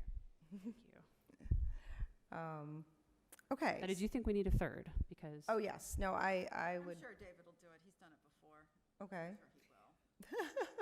I'm sure he will. Well, at this point, so I'll tell you what we have right now. We have myself on negotiations, we have Michelle Horgan and Anna on policy, and Julia on capital finance. And now we're going to fill in, I know Jen, we want to get you definitely on somewhere. And then we'll figure out where David belongs. And then, Michelle, was your proposal to create a new subcommittee or two new subcommittees? We need to figure out if the chairs, vice chairs, and whatever are going to meet. Then we don't need as much outreach. But that was essential to our communication this year. And if we're going to do the regional agreement, we need to figure out who's going to represent this committee in that process. So let's start with the regional agreement. Are you proposing a separate regional agreement subcommittee, or are you proposing that one of the subcommittees take that on as a part of their task? Well, we did it separately before, and it didn't go anywhere. So maybe we should try a different approach. So, and my curiosity, and I'm open to suggestions, but my curiosity after having served on negotiations this year, it would have been, I would say, nearly impossible for negotiations to have taken that task on this year. However, that's what I was not going to jinx myself, but next year should theoretically be a light year for negotiations. Correct? People that have been on this, right? So I'm wondering whether that's something that negotiations could be tasked with. Well, that was going to be what I said, is if we've just executed new 3-year contracts, knocking on wood. But we've done two of them. We've done I two. know. We've done two, yeah. I mean, you can see the light at the end of the Yes. tunnel. And I guess it is a form of negotiation. I mean, it is a agreement that has to be, it's not a bargaining agreement, but it is an agreement. So I'm open to other suggestions if other people see it fitting somewhere else, or if people see it as a, What would the responsibility of this subcommittee be? Just to report out, report back? so it's to, I mean, the reason I said negotiation is a negotiation, right? Yeah. Well, It's not- a, We have all the authority. so it's a consultation. But you want, the towns have things which I still do not know what they are, because they always talk about things that they want to have addressed, so. we In the would- regional we'd be meeting agreement. with the towns to find out what they want to change, and then things in there need to be updated. I mean, there's, It's really the furthering of a partnership. it is, it Partnership. absolutely is. Right. So I guess the question then would be, is it a policy? Is it in policy? I mean, it's, I'm going to say it's not really capital finance. It's where it was before, Really? yeah. Yeah, that doesn't make sense to me. Well, definitely, I mean, everything, yes, Because I mean, I guess it Because our does. interest at that time was figuring out the allocations, so, Do you think that's too heavy of a lift for capital and finance? yes, I mean, yep. Is it crazy to suggest, because we were talking about the chair and the vice chair, I mean, I don't want to volunteer you for more work, but would it make some logical sense the chair and the vice chair work with the towns to start that and bring it back? If that's like a separate kind of standalone topic that doesn't really fit neatly into any one of the groups, other than I do kind of feel like it's negotiations. It is an offshoot. You know, as you said, this year, the chair and vice chair met with the towns, FinComs and all. So it really is just a continuation of that. I mean, it might be a natural. I actually, I think what Anna just said makes logical sense. My concern is we have such lack of institutional knowledge on our committee that I'm hesitant to not have, frankly, David or Michelle on involved in that, only because maybe that's not accurate, but I feel like there's a history that we don't have. I feel like to some degree, I think new eyes are okay. I also think you are our representative to the town's master planning process, so I you're am. already going to have some touch points there. I mean, I think to some degree, the fewer ways we have to subdivide ourselves, the better. Like just from a scheduling point of view, like if you're already going to be sort of thinking on some of these topics, I don't know if that would necessarily come out of that process, but for example, if, we're having a meeting to talk about some element of that, and there's some element of just generally speaking, chairs to chairs, vice chairs, and so on, it's not inconceivable that you could also have a conversation to broach some elements of the regional agreement at that time if you're already kind of halfway there. So I guess my question would be, do we need to, I mean, in other words, if we create a subcommittee to do this, then it has to follow all the rules of a subcommittee, or whether then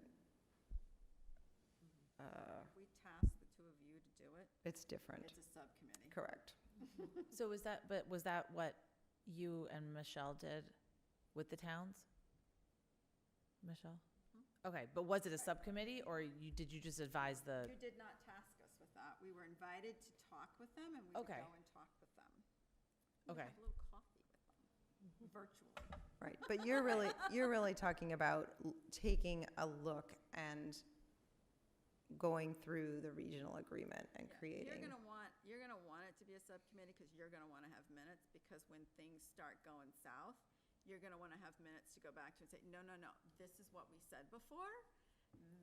So now you're changing your mind? Okay, so we wanna be clear what we've And agreed make to it and what we public haven't. as well, so it's in the public record. Yeah. Would they be open to having public meetings? It was their idea to negotiate it. Yeah.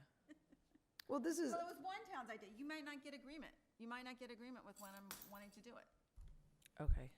so.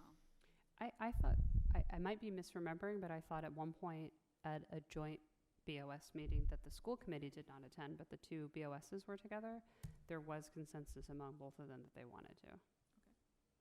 But I agree, we should double check. So I guess really, I mean, I think if it's going to be a full subcommittee, then we should just But I don't think it's going to be a forever ongoing, so I don't know. I don't know how like heavy a of a task lift that would force. be. I don't know.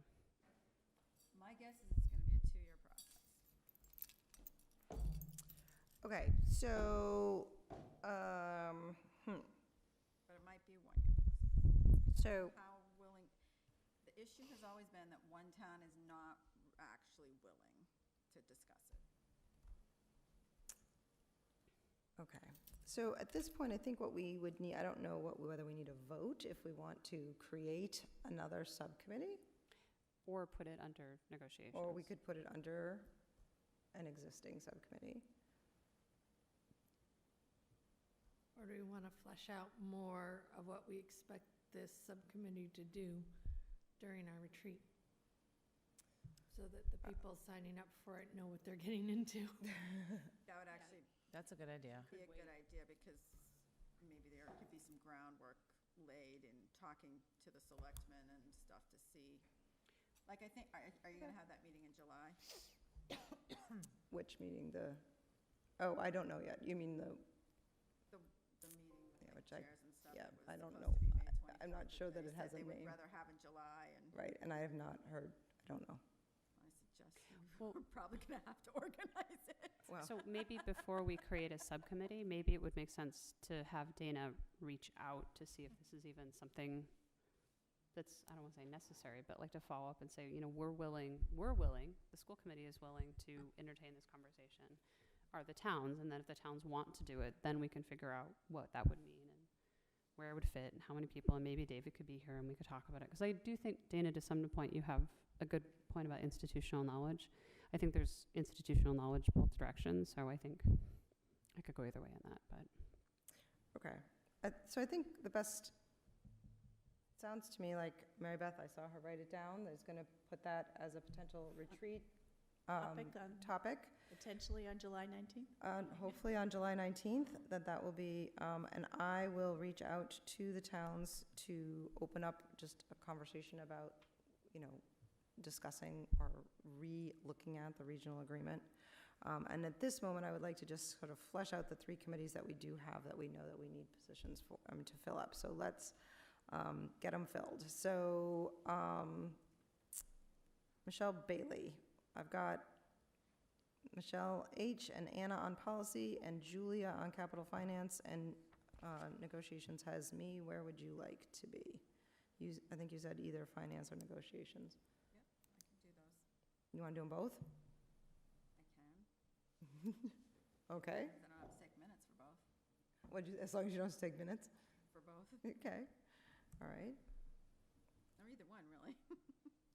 All right. Michelle Bailey making her preference for not taking minutes known. Okay. Let's see. Jen, I've got 1 spot available on all 3 of these. So what is looking like the right thing for you? Finance, please. Okay.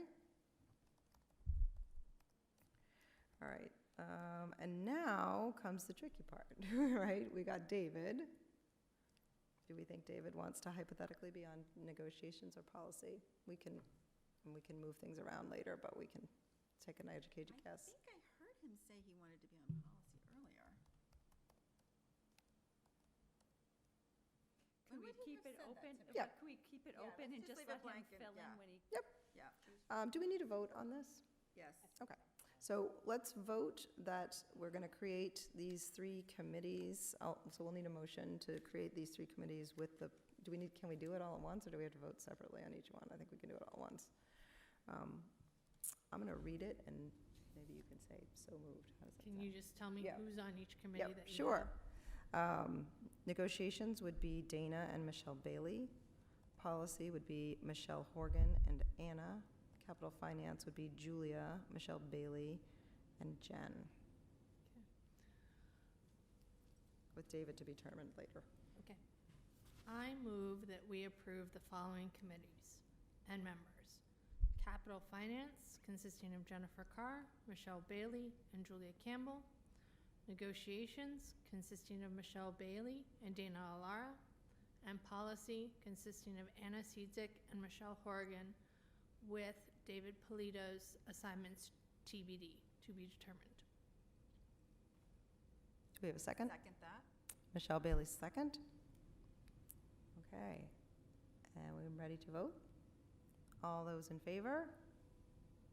And the vote is unanimous to approve the 3 committees and the members.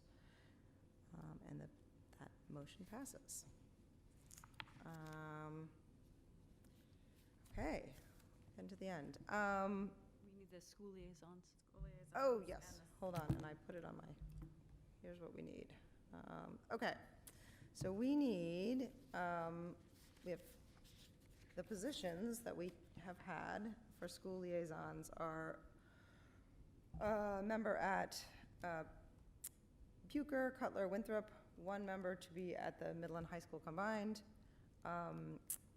We need a Hamilton Finance Committee, Hamilton Board of Selectmen, Wenham Finance Committee, Wenham Board of Selectmen. And then this past year, we had both a CPAC member, member to liaison with CPAC, and then wellness. Correct. I don't know if we do those all every single year, the wellness included. Wellness is required to have a school committee on it. Great, okay, Okay, I got almost all of those written down. I got all the schools written down. yep. I got wellness and CPAC. And then we need finance and Board of Selectmen for both Hamilton and Wenham. Can I ask a clarifying question? Yep. So last year, I was the BOS liaison to the Hamilton Mhm. Select Board. However, since there was also chair-to-chair conversation, like often it felt redundant, to be honest. Like I wasn't quite sure. And I know sometimes the BOS go to the chairs, even if there's a special Mhm. liaison, or sometimes they'll just go to the people they know Mhm. or have access to. So I just want to clarify, like, if we're going to have a liaison to the FinCom or the BOS, how does that relate then to your position as the chair, my position as the vice chair, or the fact that, you know, Michelle Bailey especially is great institutional knowledge with the boards in Wenham, so even if she wasn't officially the liaison, would still have contact. Like, people just reach out to the people they know. So can we clarify what it means to be the liaison and what our role is supposed to be? Because I didn't really understand what I was supposed to do, and I would go to the meetings and I would be there, but then there was no back and forth. Like, I never spoke on behalf of the committee at those places. It just seems sort of, I don't know, both unnecessary and redundant at the same time. Michelle? Well, I just want to say, I think before last year, there was a disconnect. So it was important to have someone there for the face. Last year is a great road to recovery for all of us. So I think that's probably why you felt the redundancy. Before that, there was Stonewalls. So I think your point is valid, but I think we can work with it and create a more effective and efficient role. I think personally there is importance to having that role. It'd be different, but I just think to have someone to connect with is important, even if there's a side door. I always called, like, anytime there was a financial report, I called them ahead of time, and I sent it to them afterwards, and even though sometimes Vinnie followed up. If there was something that was gonna be coming down, I called the selectmen so that they would know ahead of time before that we were gonna be having a meeting and something was gonna be coming down, because that way they aren't surprised about it. And I think the fact that we did those things made last year better. And you did those things as the chair or as the Wenham BOS liaison? I was the liaison to the BOS, and then when Stacy left, I also became the liaison to the FinCom. And you were also the chair, so you sort of, I was also the chair, but right. And the year before, I was the selectman and the FinCom. And same thing, not so much with the selectmen, but with FinCom. You know, sitting down with David Wanger and Christina Hargrove, having coffee, just keep opening the dialogue. So is there a FinCom representative for Hamilton and for Wenham separately? Yes. I think you I could have a think person, the per same person town. be the board of The selectmen town, and like the the town FinCom. Yeah, liaison. yeah. that's efficient. So what I'm hearing you say is that it might make sense to have not just one person, but maybe a FinCom person and a select board person? Or are you saying Same one person for, One person for both. One person Right. for all, one person per town, or one person for all 4 events, each town. each town? So a Wenham person and a Hamilton Yep. person. Okay. All right. Let's, do you have any questions? You're so far Oh, away yeah. over there. I know, so far away. What does the school liaison do? So again, I think this wasn't a normal year, right? My understanding is the school liaison, I mean, you guys can say in the past, I mean, would be, but certainly would be expected to the connect friends with the friends groups. Okay.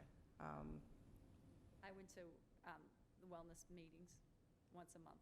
It was great. Okay. I mean, I'd love to do that for Bucher. Yeah. Because I'm going to go to the Friends meetings anyway. Right, no, I think that actually makes a lot of sense if you have somebody that's already going to be doing, Yeah, and again, around budget time, which Yep. we didn't do this year, the years past, you know, just that connection, that face. Okay, we're gonna do a presentation to the Friends group on this date, so Okay. stuff like that. Okay. okay. So, if we're ready to start, it sounded like Julia was already jumping in and saying she Jumping wanted to in be the for- Bucher liaison, is that I correct? mean, I will do the middle school, high school as well, but I don't know if anyone has a Right. Well, child let's start at with Bucher. That just makes sense Your kids. for me. I'll do Cutler. Okay. All right, how about Winthrop? I could do Winthrop or CPAC, either one. Okay.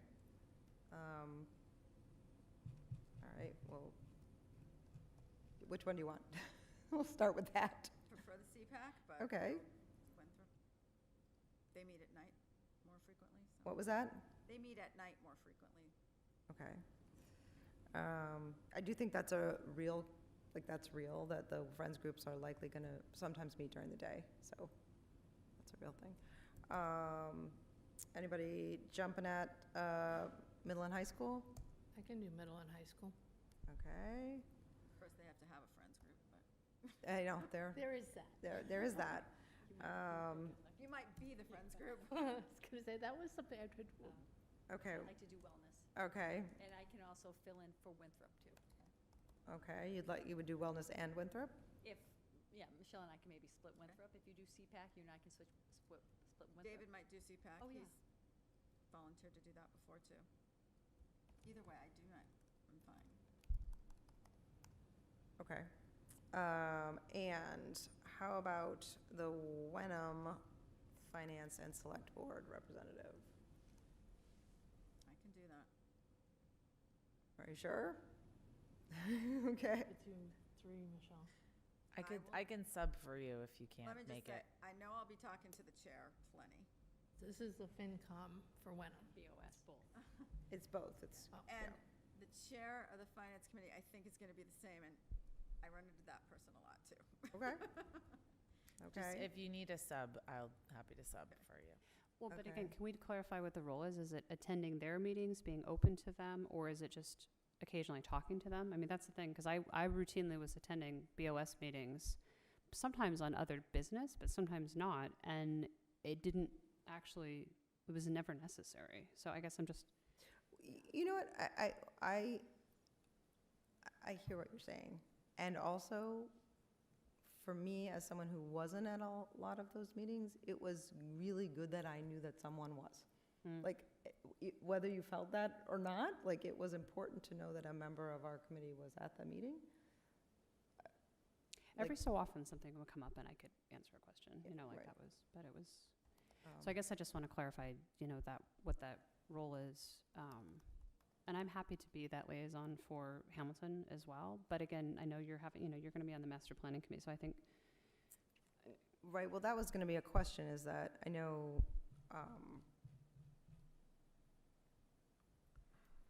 you know, does it make sense just in general? And maybe it makes sense, I mean, since we're both from Hamilton, I think it does, in some sense, make sense to have, I don't know, I mean, you're on the Wenham, do you feel like being from the town makes a difference?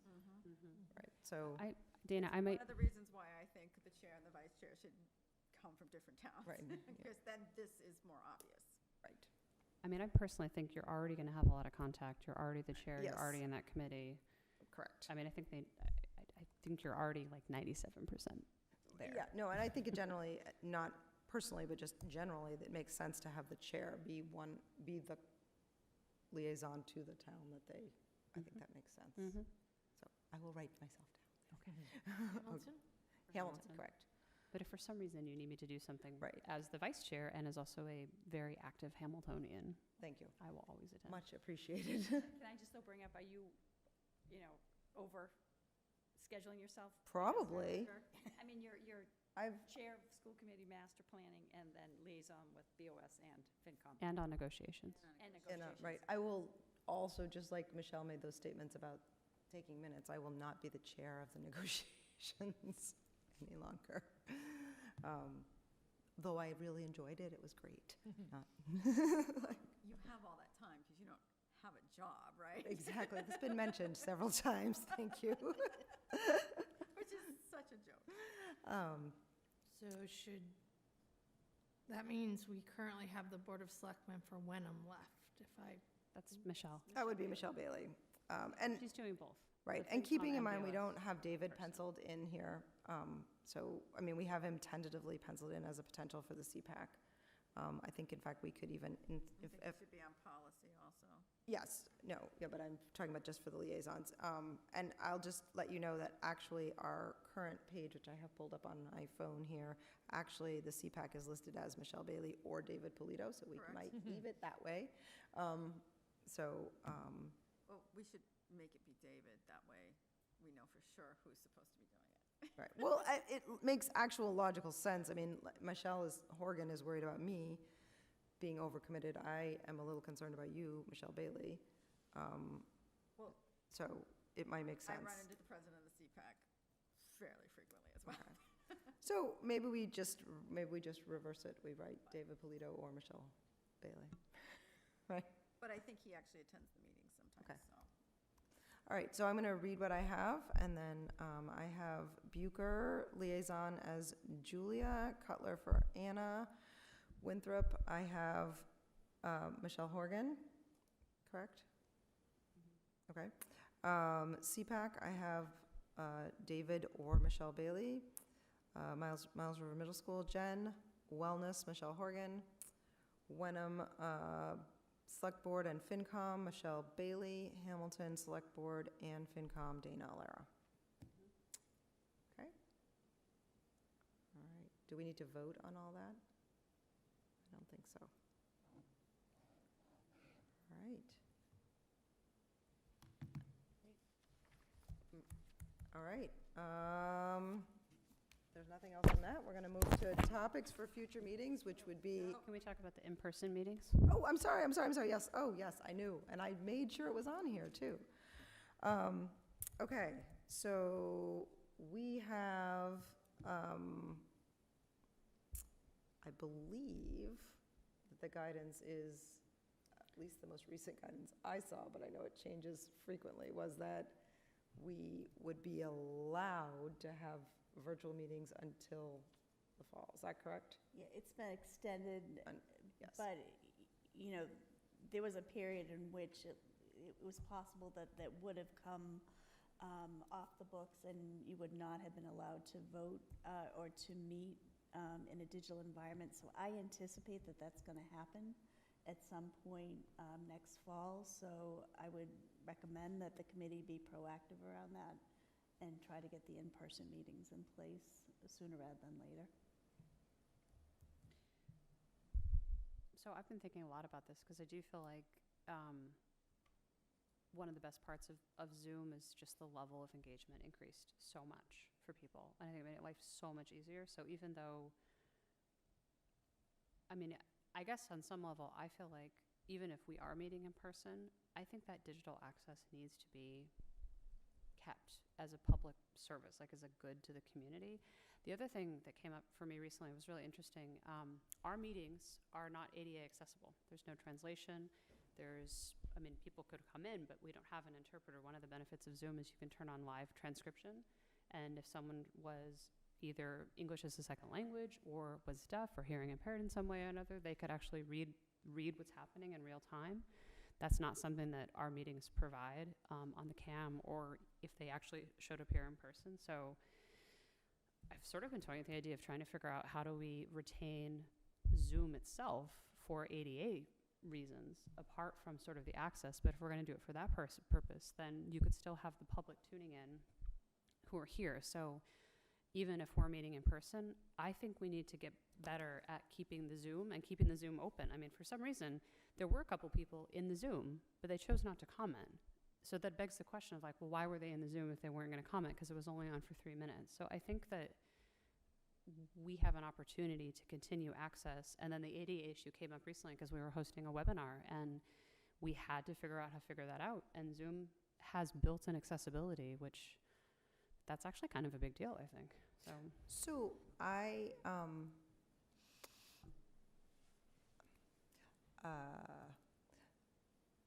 kind of want to take that and sort of put it here for 1 second, if that's okay. Because the agenda item is actually specifically, and it's specifically about subcommittees. So I'm wondering if there's any, I'm actually hearing you what you're saying, but my experience on my subcommittee is that we actually haven't had, as far as I can recall, any member of the public attend a subcommittee meeting.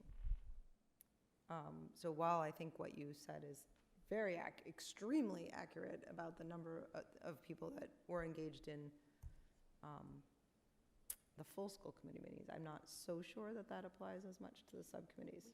We would sometimes have people come visit, but I think if we offered it as a service and kept it, I think they could, you know.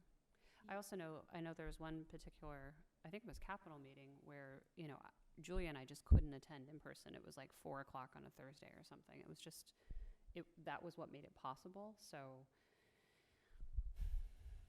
I don't know, I guess But either. in the future, that won't be possible. Right, that won't be, in other words, while right now we could, you know, I think my understanding is that the mandate is going to be that we need to meet in person, whether or not, I think that's why I sort of wanted to put, because I think it's a little bit separate, that Anna's question about the way that the public accesses the meeting is a little bit different than it's a question about whether or not we as subcommittees are going to be, because I don't think, has any of the subcommittees started meeting again in person? I think we're waiting to reorg. Right, I don't think any of us had done that. No, the Capital Finance met in person. Okay. They zoomed in and I met with. Okay. I would just say, and I've shared this with Julia and Anna, and you guys haven't experienced this yet, there is an energy that you get from working in subcommittees that you don't get on Zoom. And the difference between 1920 and 2021, or wherever it was, whatever, I don't remember, pre-pandemic versus pandemic, it was night and day. And we see how we interact with each other here in person. It's so different from Zoom. And I just think there's a greater value to meeting in person.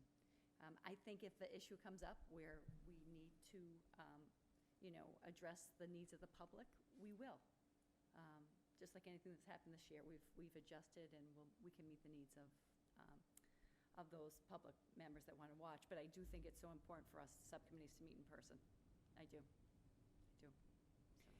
And if the subcommittees meet in person and we're worried about minutes, I've heard many people talk about minutes, and I personally think Mihaela somehow or another makes perfect sense out of chaotic meetings sometimes.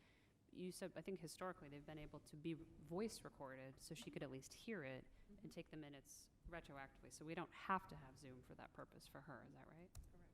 Yep. So. Can I ask that Zoom at least be left as an option as long as possible for those of us who do work and might have a hard time getting from work to a 3 o'clock or a 4 o'clock meeting? Typically, they're 7. Okay, Yeah, I can yeah. do 7, I just can't do 3 or Yeah. 4. Well, and unless it's negotiations. and then it's a Right, different- negotiations So we have to meet at right, special times. right, And right. in that one meeting with finance was a special Okay. meeting. As long as it's not, like, 4 o'clock routinely would be hard. But is this sort of up to our discretion? I know, like, my husband's on the zoning board in Wenham, and they fully meet on Zoom, and they're just totally going to meet on Zoom forever, as long Right, as they but can. I think what we're saying is that the state is going to tell us in the Right. fall that we need to resume. So we're really, in terms of whether we're going to start subcommittees meeting in person, we're really only talking about, over the summer, what we're going to do. Right. So I guess, yes, it might be up to our discretion then, but then once the fall. I do think it's a separate question about how and what it might look like to, I certainly feel like we've actually gotten a lot, even in the couple of times that we've met in person, we've gotten better at inviting the public in for the public comment on Zoom. and integrating that. Just in terms of the deadline, though, it was extended to April 1st, 2022. Oh, It's almost a year from now. Yeah, it was originally gonna be the fall, but now it's Okay. till April. Yeah. but- you're correct, yes. So, I mean, I do think, honestly, I think the world is making better use of digital technology just because it's easier for a lot of people. Although I agree with you, Michelle, it's not the same, but It's not the same. I think we're gaining something different. So I think, I don't know if we need a vote, but we might, and I would like, if we do decide to vote on returning to in-person, I think that, I do think it's two separate questions. There's the Zoom component is a separate question from whether or not we're meeting in person. So, So we're going to vote on whether we're meeting in person with the subcommittees, and then the separate conversation around accessibility and public access. right, and I'm not sure that we're gonna have a clear cut and that might be something that, Yeah, I think we need more information from tech. correct, I think we on need to how have it some can be done. conversations I know it about- can be done, because I've been Right. doing it for the last year, Right. but it does require coordination. Right, I think that might be a question that Well, we need to the discuss. transcription, I'll just interject because I just fooled around with it. If there's a live Zoom link that's running, that we're mic'd to in some way or another, so, this is maybe a little bit of a question for Tom and sort of how this meeting gets set up, but if we're mic'd and we're on Zoom in some way, then you just turn on a button at the bottom that says live transcription, and it is shockingly accurate and immediate as it's going, I was so. gonna say, it's wicked hilarious. If you teach biology or math, you're It is absolutely wicked correct. hilarious what it says. on the Meaning that it's transcription. not accurate? Meaning it's total nonsense. Depends on the topic. Well, I've used it depends what I you're think it talking about. depends, but I think because Zoom is recognizing that there's an accessibility, built in, I've seen it make corrections through context to understand, like, you might have thought you said a word, but it picked out what it was and it auto-corrects in a way. Like, so I've actually had the opposite experience. I find it to be really accurate. So, I'm not sure, but anything that I watch on YouTube in my classroom is translated and captioned. So I don't know if that is possible. I think we need to look into tech that it does that on YouTube as well. Yes, it can do that on YouTube, because I'm having it done for the summer. So, HWCAM I would probably is like, able to do because that. I am mindful of the time, and I would like, if someone is willing, to make a motion regarding return to in-person subcommittees. Do we feel like there might be a motion that someone might want to make? I move that the Hamilton Wenham Regional School Committee resume in-person meetings for all subcommittees. Do I have a second? Second. Second by Michelle Horgan. Is there further discussion on that part of this? Okay, so let's vote. All those in favor of returning subcommittee meetings to in-person meetings? That's 3 yes. All those opposed? That's 3 no. So the motion fails. Okay. So that would mean, I guess we need to clarify whether that means, to Julia's point, that it's up to the discretion of the committee, or does that mean that we are not returning? Because some committees have already returned in person, correct? I think it means it's up to the discretion of the subcommittee, I think. The only reason I voted against it is because it allows us flexibility if an emergency situation, we need it. Okay. I will do my best effort to make every single meeting in person, but I can't guarantee that 100% of the time, particularly with 2 kids. So for the moment, it sounds like the committee is in agreement that it is at the discretion of each subcommittee whether or not they're meeting in person. Everyone feel comfortable with that? Okay. Topics for future meetings, which will be in our next fiscal year. I'd like to see us put together a budget calendar by the next meeting. I'm sorry, say that again. A budget calendar by the next meeting. By August, the August one? Yep. Okay. I would like to get more information on how challenging it would be to have meetings in person that are simultaneously cast in Zoom.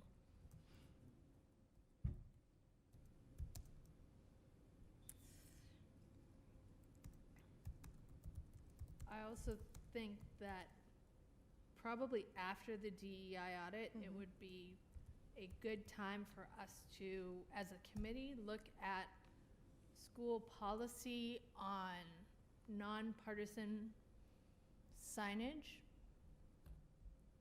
in the schools so that we have a consistent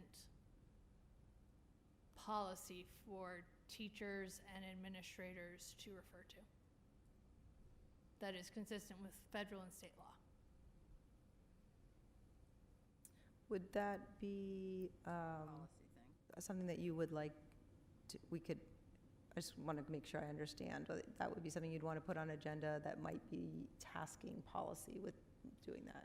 I think we need our DEI audit before we look at it, Okay. but I do think it's something that's come up, and I think it's something that at some point in time, we need to make sure that our teachers and administrators know what they are able to do and what they aren't. So I thank you for that clarification, and I think that at one of the things that I anticipate will happen at the retreat is that we will be looking at the year in total, and it might be a great time to say that's where that topic might fit in at this point or at Yeah, that point. I'm not saying it has to be like Yeah. at the next meeting. No, it's I'm actually, saying- that's actually really helpful to have it in a framework of what you're thinking. Okay.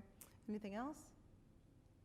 I think this is probably part of the retreat planning, but I do feel like having that high-level work plan going into the year would be really, really helpful. I think the first time we saw it as a body was maybe like April, and I was like, wow, this is really useful. So I think making sure that we have that. Okay. And sort of what I was just envisioning, that Mhm. big picture. Okay.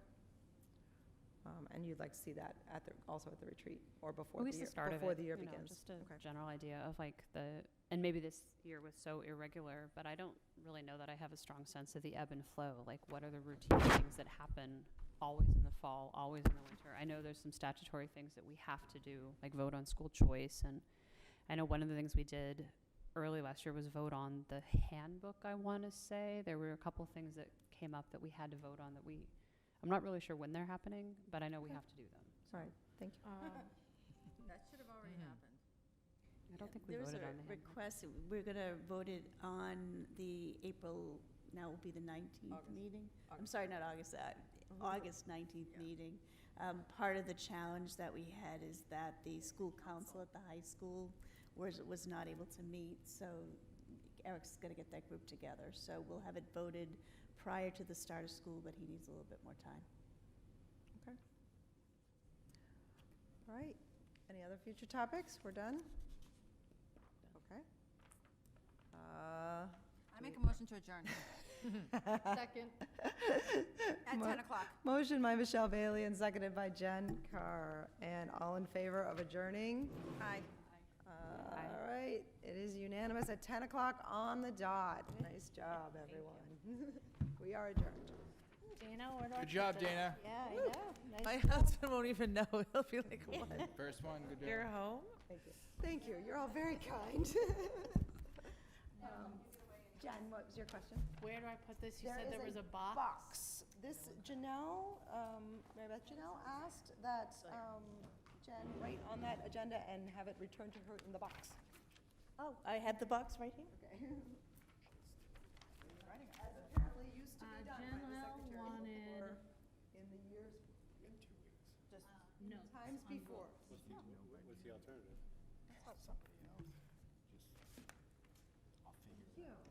Tell her to Thank you for your work on ignore that. anything that was just Yeah. scribbled She just that I asked erased. Asked Jen to do that. She said that was the way the secretary used to do it before meeting. So, In the box. yes. That is basically, she just wants sort of a quick summary of the Anybody votes so that she knows what was voted. Alita has to sell, So yes, you can do I think a caption most of the things. but we already Tell me paid now. for them, so now it's got just like basically any till way like to July invest. Now I still buy it. I told Alita that's what Whatever. changed, yeah. I'm ignoring that.